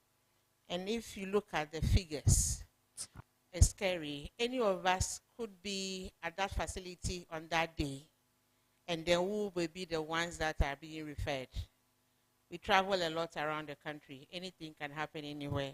So I just want to drum home the need for CEOs of the tertiary facilities to, in your caucus meetings, discuss how you can, from your own resources as a hospital, provide some mentorship, some support to the peripheral facilities.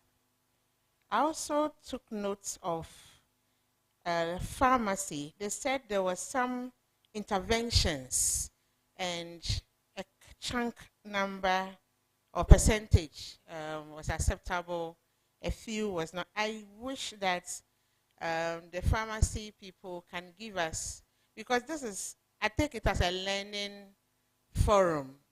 So I wish that the pharmacy lead can give us some examples of the successful interventions that you undertook.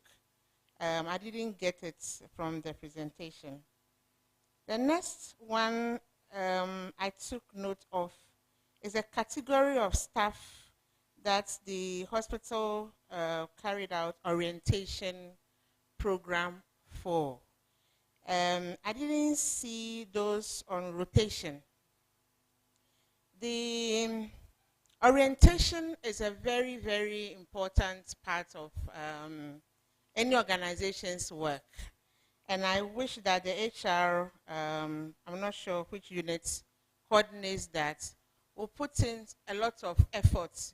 Because if our values, our vision, our the way we go about our things, if you enter and the orientation is not solid, then it means that the way we want to fly, some people will be drawing us back when they join us because we didn't tell them from the beginning that it is how we do it here and it is our expectations.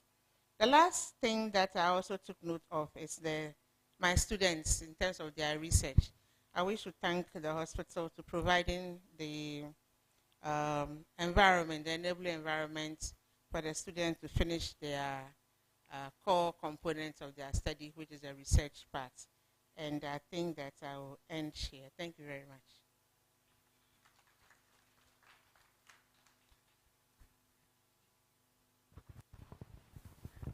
We'll take another one. Thank you very much. I have 2 questions. One to the finance director. He mentioned that they had a lot of meetings to review tariffs I will want to find out which tariffs were they reviewing. Because if it is insurance, it is predetermined. If it is other charges, we have Fees and Charges Act. So I just want to learn from which tariffs they were reviewing. The other issue is on the depths that were shown, and we segregated the depths in respect of the various facilities they came from. But when we spoke about the audit, the courses, it was lumped. Why did we show where this depth was coming from? Did we identify some problems and whether there was a feedback to those facilities? Thank you.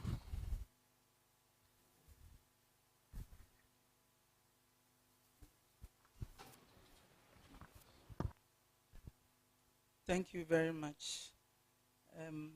I want to commend Whole Teaching Hospital. Okay. I want to commend Whole Teaching Hospital for the good work done for 2022. I'm Director of Nursing, Konfanochi Teaching Hospital, Georgina Ifwasam. The nursemaid, 100%, the nurses and midwife have done well. And the surgeries also went up, which was also commendable. And my little worry is when you showed your top 10 admissions, inpatient admission, I saw anemia in pregnancy. I don't know whether I'm right, as the first. And I was linking it up to the low birth weight. So I don't know, and I know they are coming from, these mothers are referred from the periphery. Whether Ghana Health Service have some activities or strategies in place to curb this incidence. And also, I know you are doing a lot of outreaches. What other strategies are in place to support the periphery facilities in terms of education to the mothers and others? And I didn't see any slide on the auditing of the maternal mortality. I don't know if it was there. Okay, I missed it. And also to the finance director, I like the way, the enthusiasm, and the way the strategies you put in place, ensuring that you get money. So my deputy director for finance is here. That zeal, because definitely every CEO wants to get money to ensure the work go on. So those little things that you put in place, I want to commend the team for that. Thank you very much.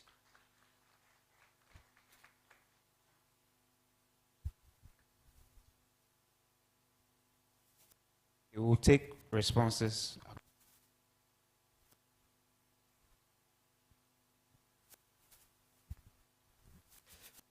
Thank you for a very, very good presentation.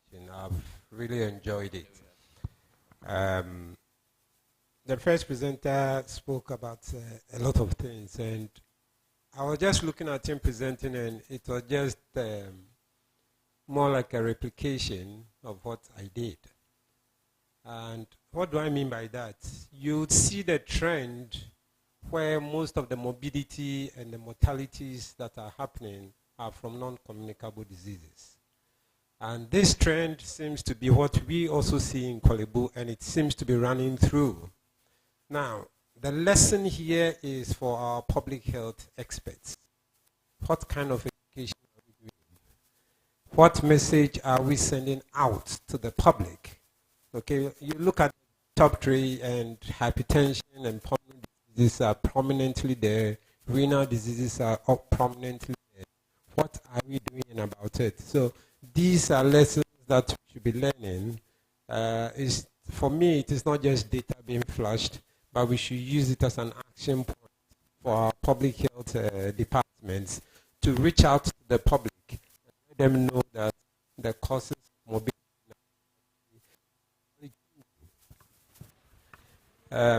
Then you made a comment also about the youthful age of your staff and how it may affect mentoring.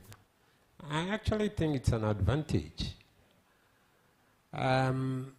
You should be worried if a lot of your staff are older, because you are going to run into crisis very soon with a huge number retiring, and then you don't have replacement for them. Of course, a youthful population also has, in the medical sector, they have a higher attrition rate. So your concentration should be on what measures can we put in place to retain them. That should be where we should be looking at. But the fact that they are youthful, it's actually an advantage to us. By the time they stay with you 10 years, they know your ways, you can indoctrinate them to do what you want them to do, and so the quality that you want can be entrenched. So I think it's a very good term. Now let's talk about the financial matters. It's very good looking at the figures. I mean, it looks like a 50% increase in how much you made, or a little less, but thereabout. But we are all caught in this web of how much money we've made. But if you do the actual calculation, we are making losses. Because you see,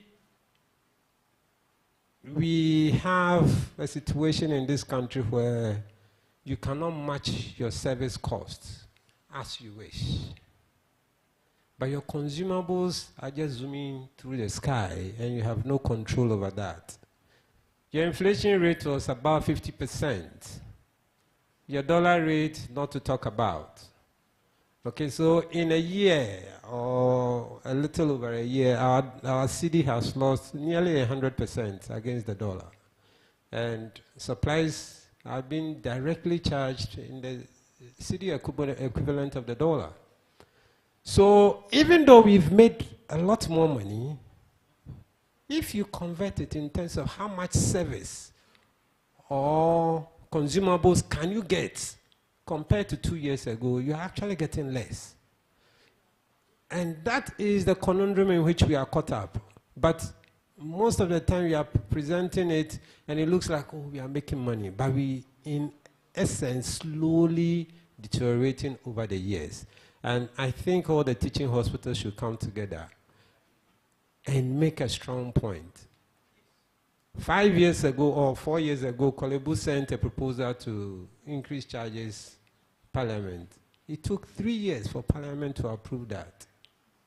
By the time they approved it to 15%, it was defunct. Okay, and we should hold Parliament to task. We shouldn't let these people take us for granted. Your NHIS payments are not coming when they should come.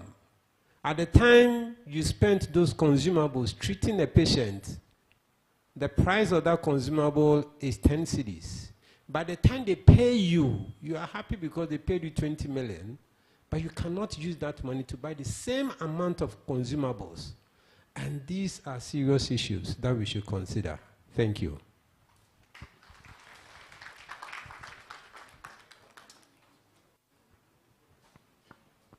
We'll take responses from now. Thank you very much. VC, I think I have one question to give an answer. The interventions. Generally, interventions are made at inpatient level and the outpatient level. And most of the outpatient levels borders on dosage too high, too low, drug-drug interactions. And the software we are using, if you don't check very well, you can pick a different dosage formulations. We look at them critically and realize that at times clinicians, they want to pick, let's assume, ceftriaxone oral. Then, because of the software, they didn't watch well and they pick the injectable at OPD level. These are some of the injections. We watch for drug-drug interactions and advice, and some are accepted. At the inpatient level too, we do these interventions, and the software that we use has a column. When, during the training, we ask for a space where they will implement or they will input our intervention forms. So we do these interventions and it reflects into the system. So these are some of, and like I said, at the inpatient level, we also do these interventions, and the greater part accepted. very few that the clinicians will negotiate with the pharmacists that, oh, let me continue because I've started with, maybe they've started a treatment and the pharmacist thinks, oh, he should change over. Let's assume 2 days. The clinician wants 3 days or 4 days to see the outcome before changing. And the pharmacist is making the intervention and the clinician will say, oh, let me continue for extra or 2 days to see the outcome before. Those are the ones not accepted. Not that they are too dangerous for the patient's outcome and the clinician blatantly refuse to change over. Thank you very much.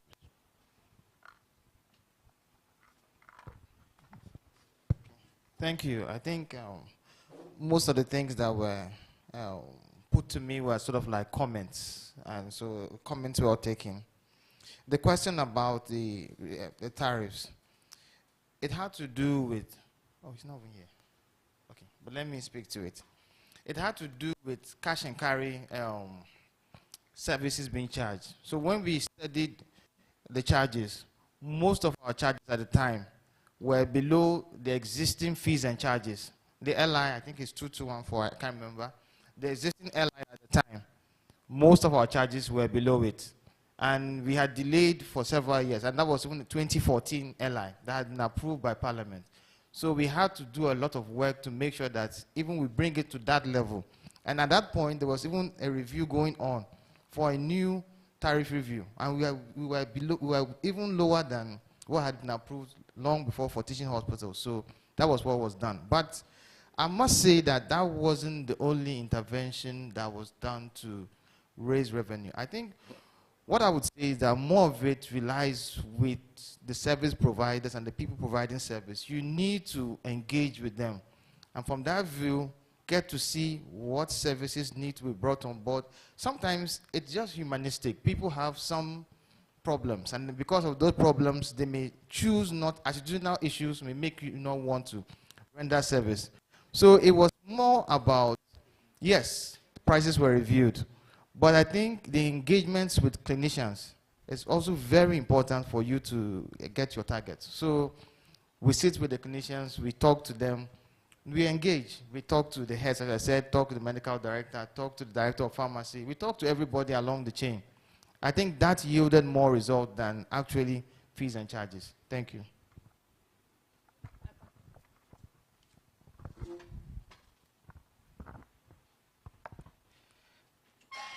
Thank you. Prof, I'm glad you did mention about the issues of the orientation, especially those has to do with the trainees. The presentation, as you have seen, we said we support. And so with the support, looking at the way the students are coming into the school, the institution, even the very moment you come to work, you see a bus with a chunk of this student paraded in front. So it is always difficult to wait to get all of them at a go and do the orientation for them the way we do for the recruited staff that are coming in as established. Hence, we came up with a strategy along with the nursing directorate. Those that are coming, the very day that they come, we make sure that we take them through with the orientation there based on the large number that we have. And we have equally provided the coaches that we have given across all the sub-BMCs. Based on the rotations that they are moving, the clinical rotations are there to make sure that the coordinators to take them through all those even before they start. So that is exactly what we adopted doing for them. Doc, with the issues of the age group that you mentioned, yes, we agreed that it is an advantage for us, 100%. That group has equally helped us, especially the cadres that you have seen for those that are going to school. Most of them are beyond that within that category. But they equally have a threat as far as human resources is concerned.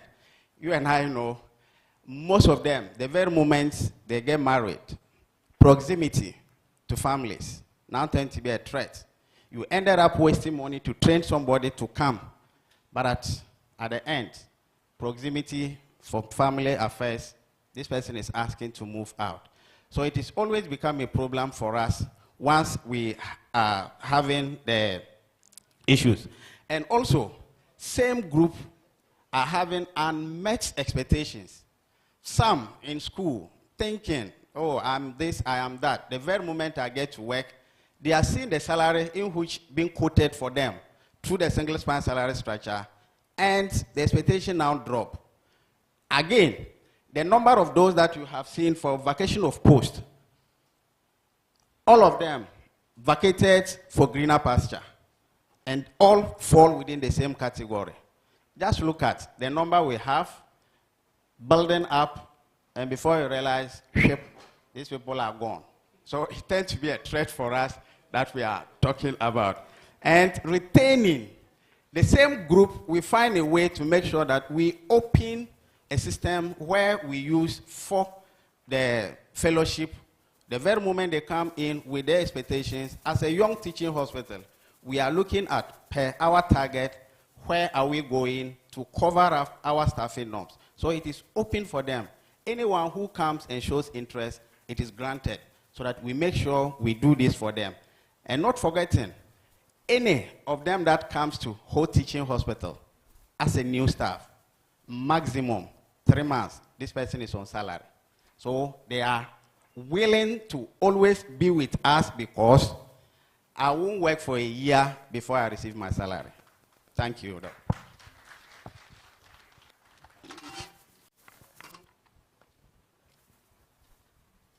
All right, thank you. My name is Dr. Hinterman Mbro, obstetrician gynecologist, Whole Teaching Hospital.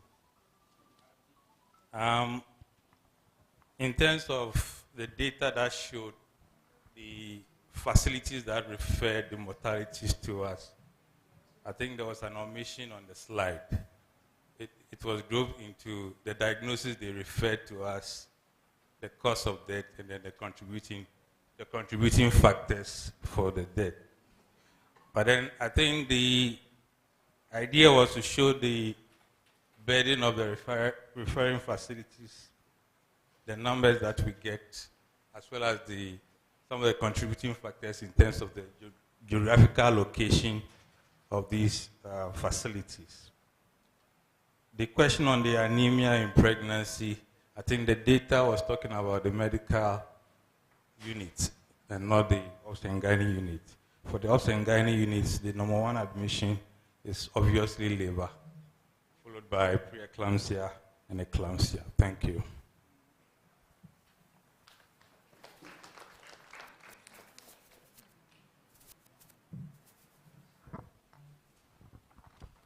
So we'll take another set of questions.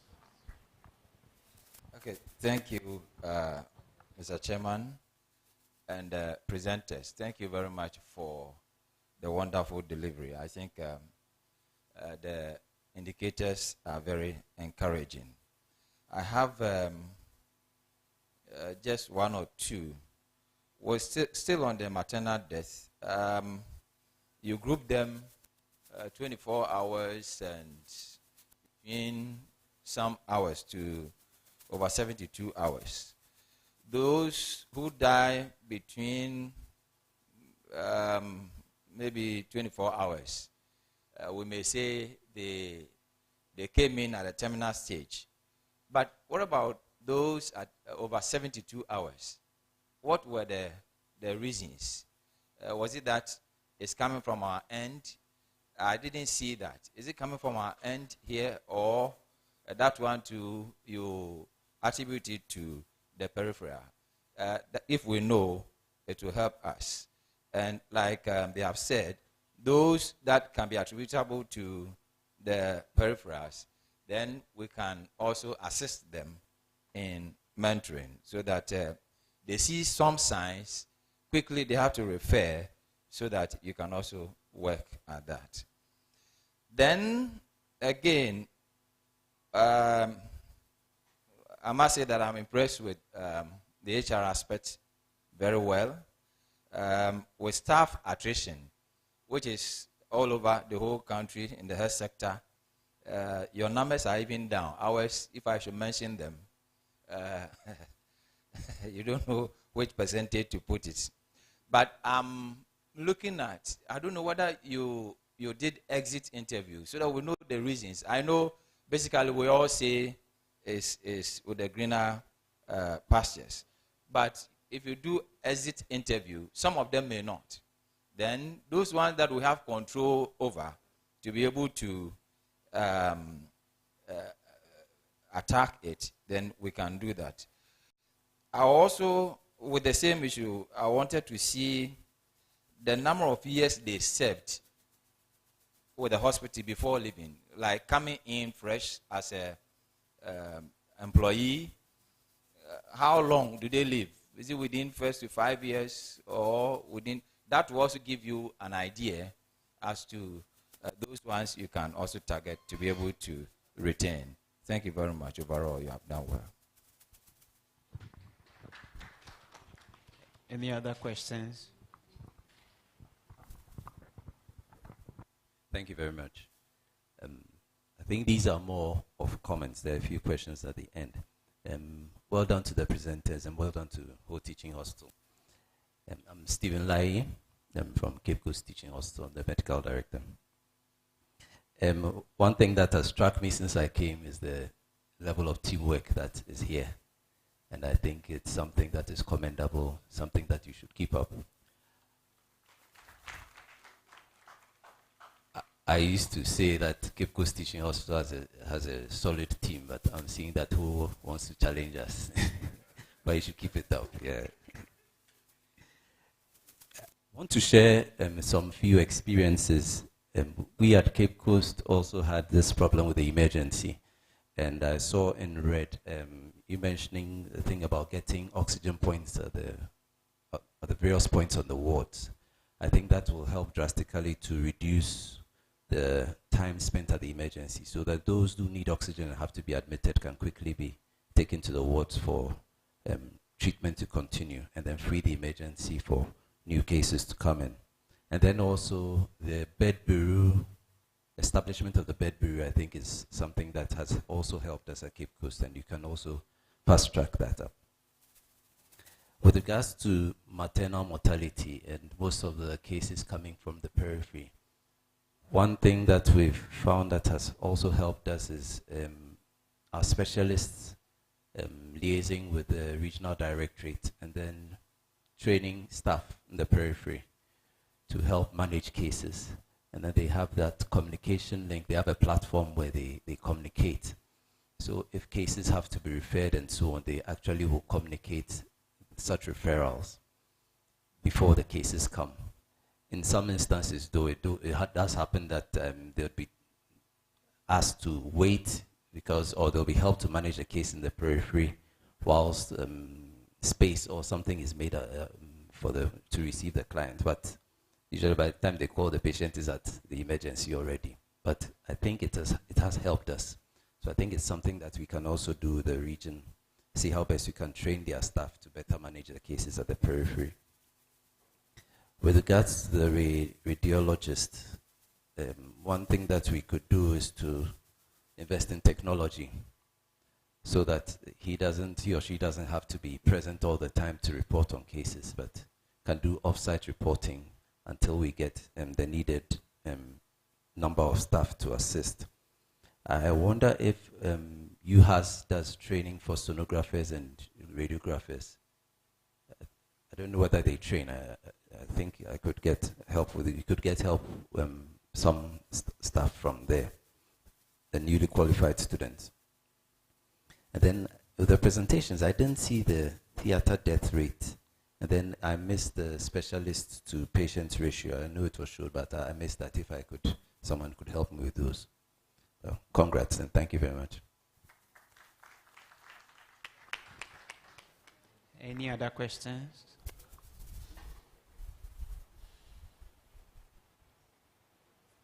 And we'll quickly take responses to the questions that has been asked.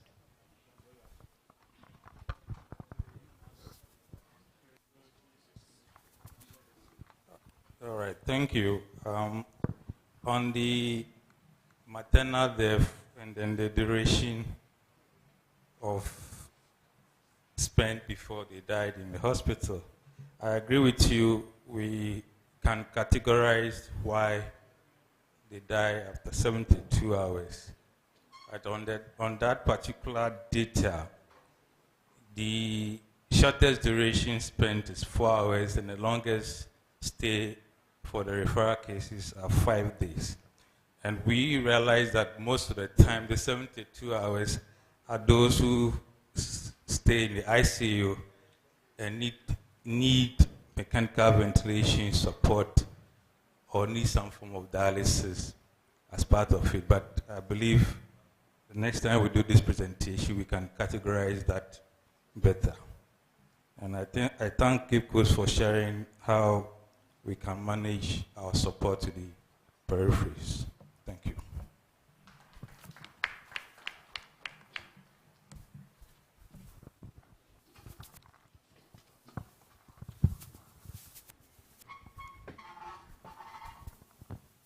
Yeah, I think, thank you so much for, your suggestion. We are already doing that with the radiographers from UHAS.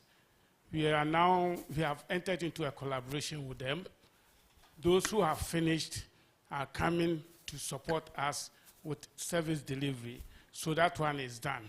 Then the radiologists, we have many of them, about 3 of them in school. When they come, our burden will not be there anymore. So thank you for your suggestion.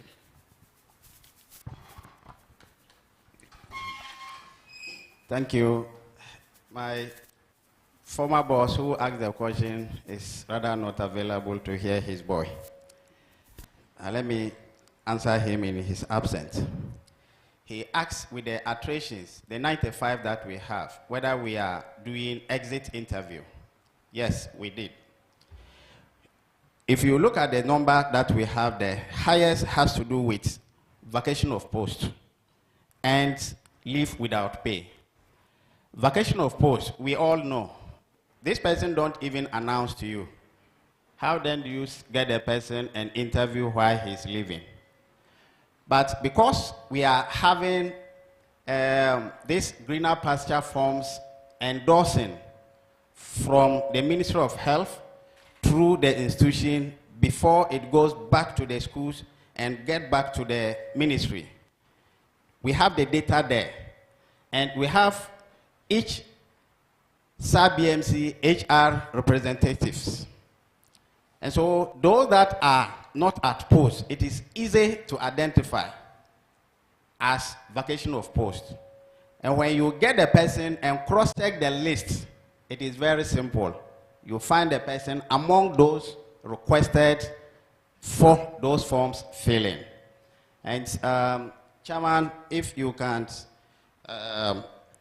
make this equal once again, as we are all crying for these greener pasture issues to be reconsidered again. It is really affecting us. The resignation, anyone that goes through, we have a form, they go through the form, and we give them, we sit face to face, ask any questions that the person is going. It equally falls, majority of them, to those that living for the greener pasture. That is for the resignation. Same applies to the leave without pay. Majority of them falls within the same category. With our structure, in terms of the data we have, we realize those who are doubting whether they will sustain it or not, they are those that come to ask for leave without pay. And we have the data for those same people again. With the issues of the number of years, it is rather unfortunate that those majority of them, those came in 2021, 2022, are the same people that exited within the same period. And so they served less than 2 years, majority of them. So we are always doing exit interview for those with the leave without pay and the resignation, but unable to get those with vacation of post to ask them the exit. Thank you.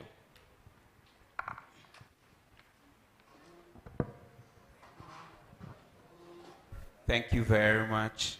We will bring our questions and answer session to an end here. We wish to thank both presenters and all our directors for their prompt answers to the questions asked. We'll quickly move to the next item, that is to take the chairman's closing remarks, and then we'll continue with the program as it is. Chairman, over to you.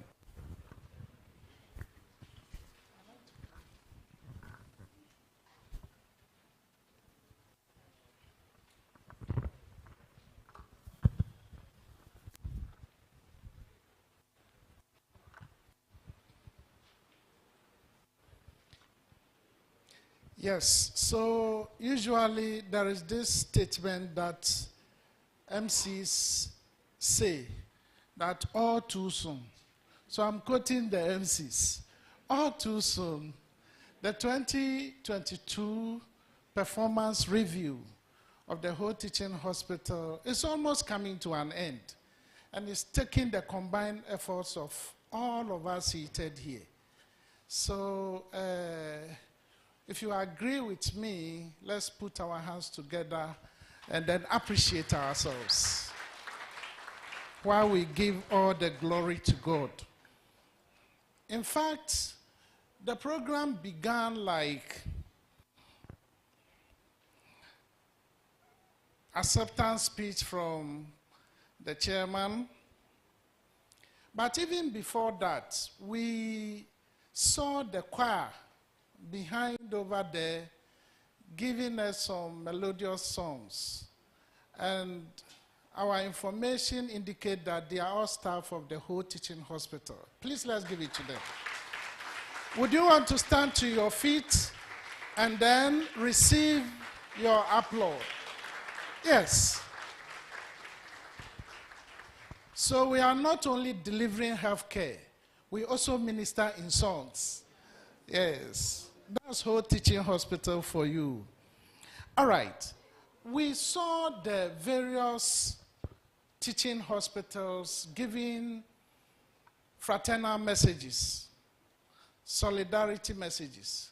And the only quaternary one, if I don't single them, Dr. Boma will not spare me. Also giving their solidarity messages. For me, we all heard and took lessons from the solidarity messages. But one thing that swept across all the solidarity messages, which I want to note in this closing remark, is the fact that it's like the teaching hospitals, you are like twins. You touch one, you touch all of them. So everybody is saying, we throw our weight behind you, we do this, we commend you, we do this. People have had to travel from far, from Tamale to this place. If you are not committed to the work, you won't do this. Cape Coast, with all the Kaswa traffic. Cape Coast, I give it to you. Because as for Kaswa, I don't always want to go there. Because of the traffic. Okay, so it tells us of the bonding, the level of bonding in the health sector. Today you find yourself in whole teaching hospital, but tomorrow you may find yourself at Konfanochi Teaching Hospital, just like the director HR. When they inaugurated the board, I saw a nice gentleman in his suit, color green. Today, I'm seeing him as one of the northern chiefs. You see, if you are not committed, you won't come this far. So let's keep that level of bonding together, because the teachers have something on their T-shirt. They say, if you can read this, thank the teacher. So we too, we should be able to say that if the health system is what it is now in Ghana, everybody should thank us. If you won't say it, I will say it. And if you won't clap, I will clap. All right, all right. So we also saw the VC also making her commitment to the whole course. And then one thing that also struck me was the CEO's appreciation to the staff. 1, 2, 3, the staff need commendation. And he said it more than 3, 4 times. And the director of finance also came and re-echoed the whole thing. So teamwork, and it is being emphasized by the medical director, Cape Coast Teaching Hospital. You said you thought you were doing teamwork, but this is teamwork proper. In Ahope. All right. Okay. As for the technical presentation that was given by our brother, Mr. Jokoto, I dare not go there because that is what we have discussed. Because any attempt to go there, I would end up perhaps diluting the points. But just to make 3 observations. This is Whole Teaching Hospital, 4 years old. That's a 4-year-old boy or girl. Would you want to be called a boy or a girl? See you. Are you a boy or a girl? Feminine. Or you are a hermaphrodite? Okay. Okay, boy, girl. 4-year boy, girl. And look at the wonders Whole Teaching Hospital is performing. Again, it's taking the combined efforts of all of us. Not only the CEO, not only the staff, but even more importantly is the key actors. The key actors, the chiefs, the opinion leaders, the Voter Development Forum, all the people, even somebody was saying, is it Simon? He was saying that some roads were not good, they were far, and that caused maternal death. You remember the 3 Ds? Yes.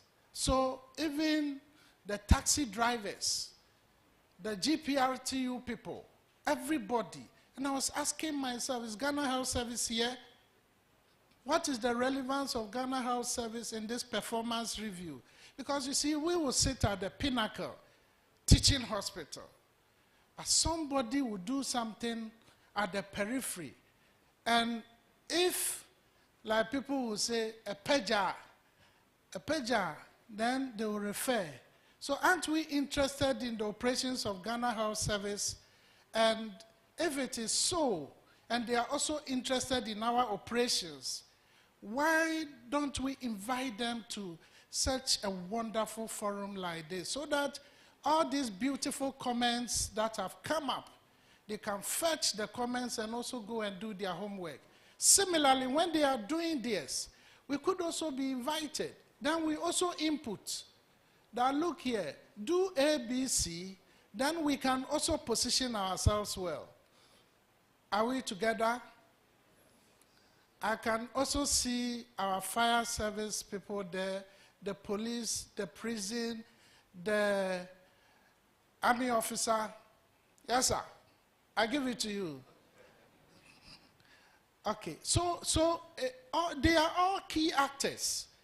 And I'm happy we invited all of them.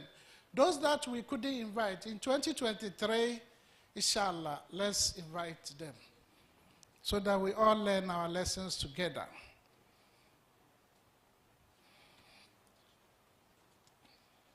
The medical director in Kolebu says something, and that's the last thing I will emphasize, and sit down. You see, he said, let's not sit down. I'm paraphrasing. Let's not sit down. Let's take them on. Let's take them to town. And he was wild. And I was asking myself, hey, if the neurosurgeon is wild, who will control him? You see, Because when we are wild, they control us. So is it not true? So if the controller is wild, who will control the controller? All right. So he said, let's take them to task. And I was thinking that perhaps the CEOs of the teaching hospitals have a golden opportunity from whole. This should be the whole declaration. They jointly write a petition or a communique through the minister to Parliament. If you like, you can do it individually. I know the Confirmation letterhead is red. The whole teaching hospital one is green. Kolebu is blue and red. The others are forgotten. Okay. When you write individually and you staple everything together, you could have a template. Write a strong worded descent that in order that our fees and charges will be relevant today, let them be approved now. Me, I come in 2 years, but now I call retirement, so me can't be behind me slow. You see, it's when you are not a technical person. If you're a technical person, you have your own profession, and you are young, that's why somebody can even jeopardize your future. But if you're a technical person, I count 2 years, call retirement. What are you afraid of again? So right. You see, and Doc, it's because you and I, we have not shown interest in politics. So somebody is there dictating to us. Give me an approval for fees and charges so that I can go to the theater and operate on this poor mother from the periphery. And you wait 3 years, then you say 15%. It comes and it has no value. And this is Ghana. I've said it. Should I say it again? I have said it. Yes, I've said it. So let it come early. Let it come early. If we are asking for approval, 15%, give it to us today so that we can charge realistic fees and charges. We can apply them. But what the money after 3 years are? That's why the director of finance said they were reviewing. So he will continue to review. Okay, so I'm ending this beautiful performance review with this humorous appeal, but I'm serious. And for all the beautiful points we have all made, and with the beautiful responses, they are well noted and taken. I want to, on behalf of our board chair, Dr. Felix Anyang, and on behalf of the board, management and staff, I know there will be somebody to cause the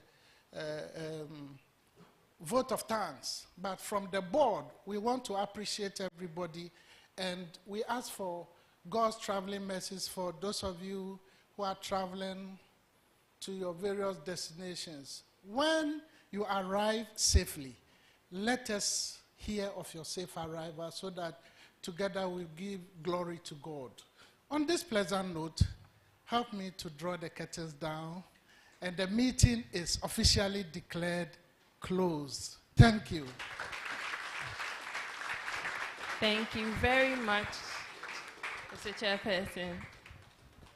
You've lessened the work of our next speaker, Mrs. Jacinta Agbe. Please come up for the official vote of thanks.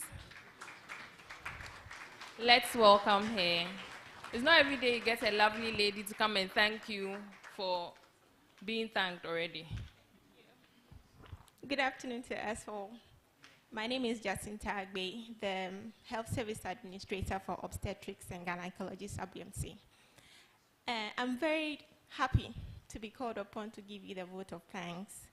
And I would like to quote from the junior Felix, Mr. Felix Nyante's speech.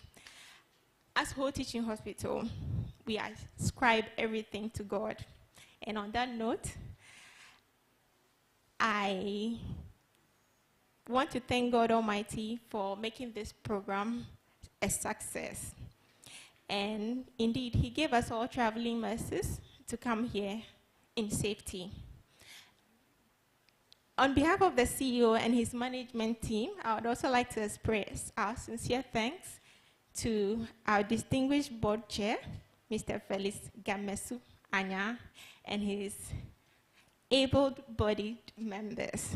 We are very thankful to your sterling leadership. Again, to Togbi Kasa III and Togbi Go Beta, all of Asogli State. We thank them for coming here and making the occasion very colorful. To the only woman I saw on the high table, Professor Lydia Azato. We thank her for making the high table very beautiful. Indeed, she looked beautiful on that table. And to the CEOs of our sister teaching hospitals and their representatives, and the Olin Quaternary Hospital rep, we want to say thank you for the love, for traveling all the way to Ho to come and enjoy this occasion with us. And to the directors of sister hospitals, we say thank you for your support. And to the head of securities, you are always available to attend to our call when we beckon on you. God bless you. And to the heads of other ministry, departments, and agencies, we say thank you for coming to grace the occasion. And to the brothers from the Inky Fraternary, GTV, Daily Graphic, Ghana News Agency, Metro TV, City News, Ghanaian Times, West FM, GBC Online, Star FM Online. We thank you for your positive, constructive rapportage and keen interest in the activities of Ho Teaching Hospital. Last but not the least, we want to thank the planning committee for a good work done. Indeed, we say Ayiko. And also all protocols observed. We want to thank you for gracing the occasion, and may the good Lord reward every effort invested to make Ho Teaching Hospital 2022 performance review a big success. God bless us all. Thank you very much, Ms. Jacinta. We'll quickly invite Mr. Abdallah, Director HR, for the closing prayer.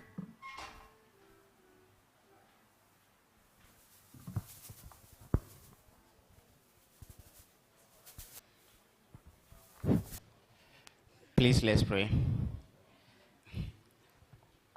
أعوذ بالله من الشيطان الرجيم بسم الله الرحمن الرحيم الله لا إله إلا هو الحي القيوم لا تأخذه سنة ولا نوم له ما في السماوات وما في الأرض من ذا الذي يشفع عنده إلا بإذنه إلا ما بين أيديه وما خلفه ولا يحيطون من شيء من علمه إلا بما شاء وسع كرسيه السماوات والأرض ولا يؤوده حفظهما وهو العلي العظيم ولا يؤوده حفظهما وهو العلي العظيم. Amen.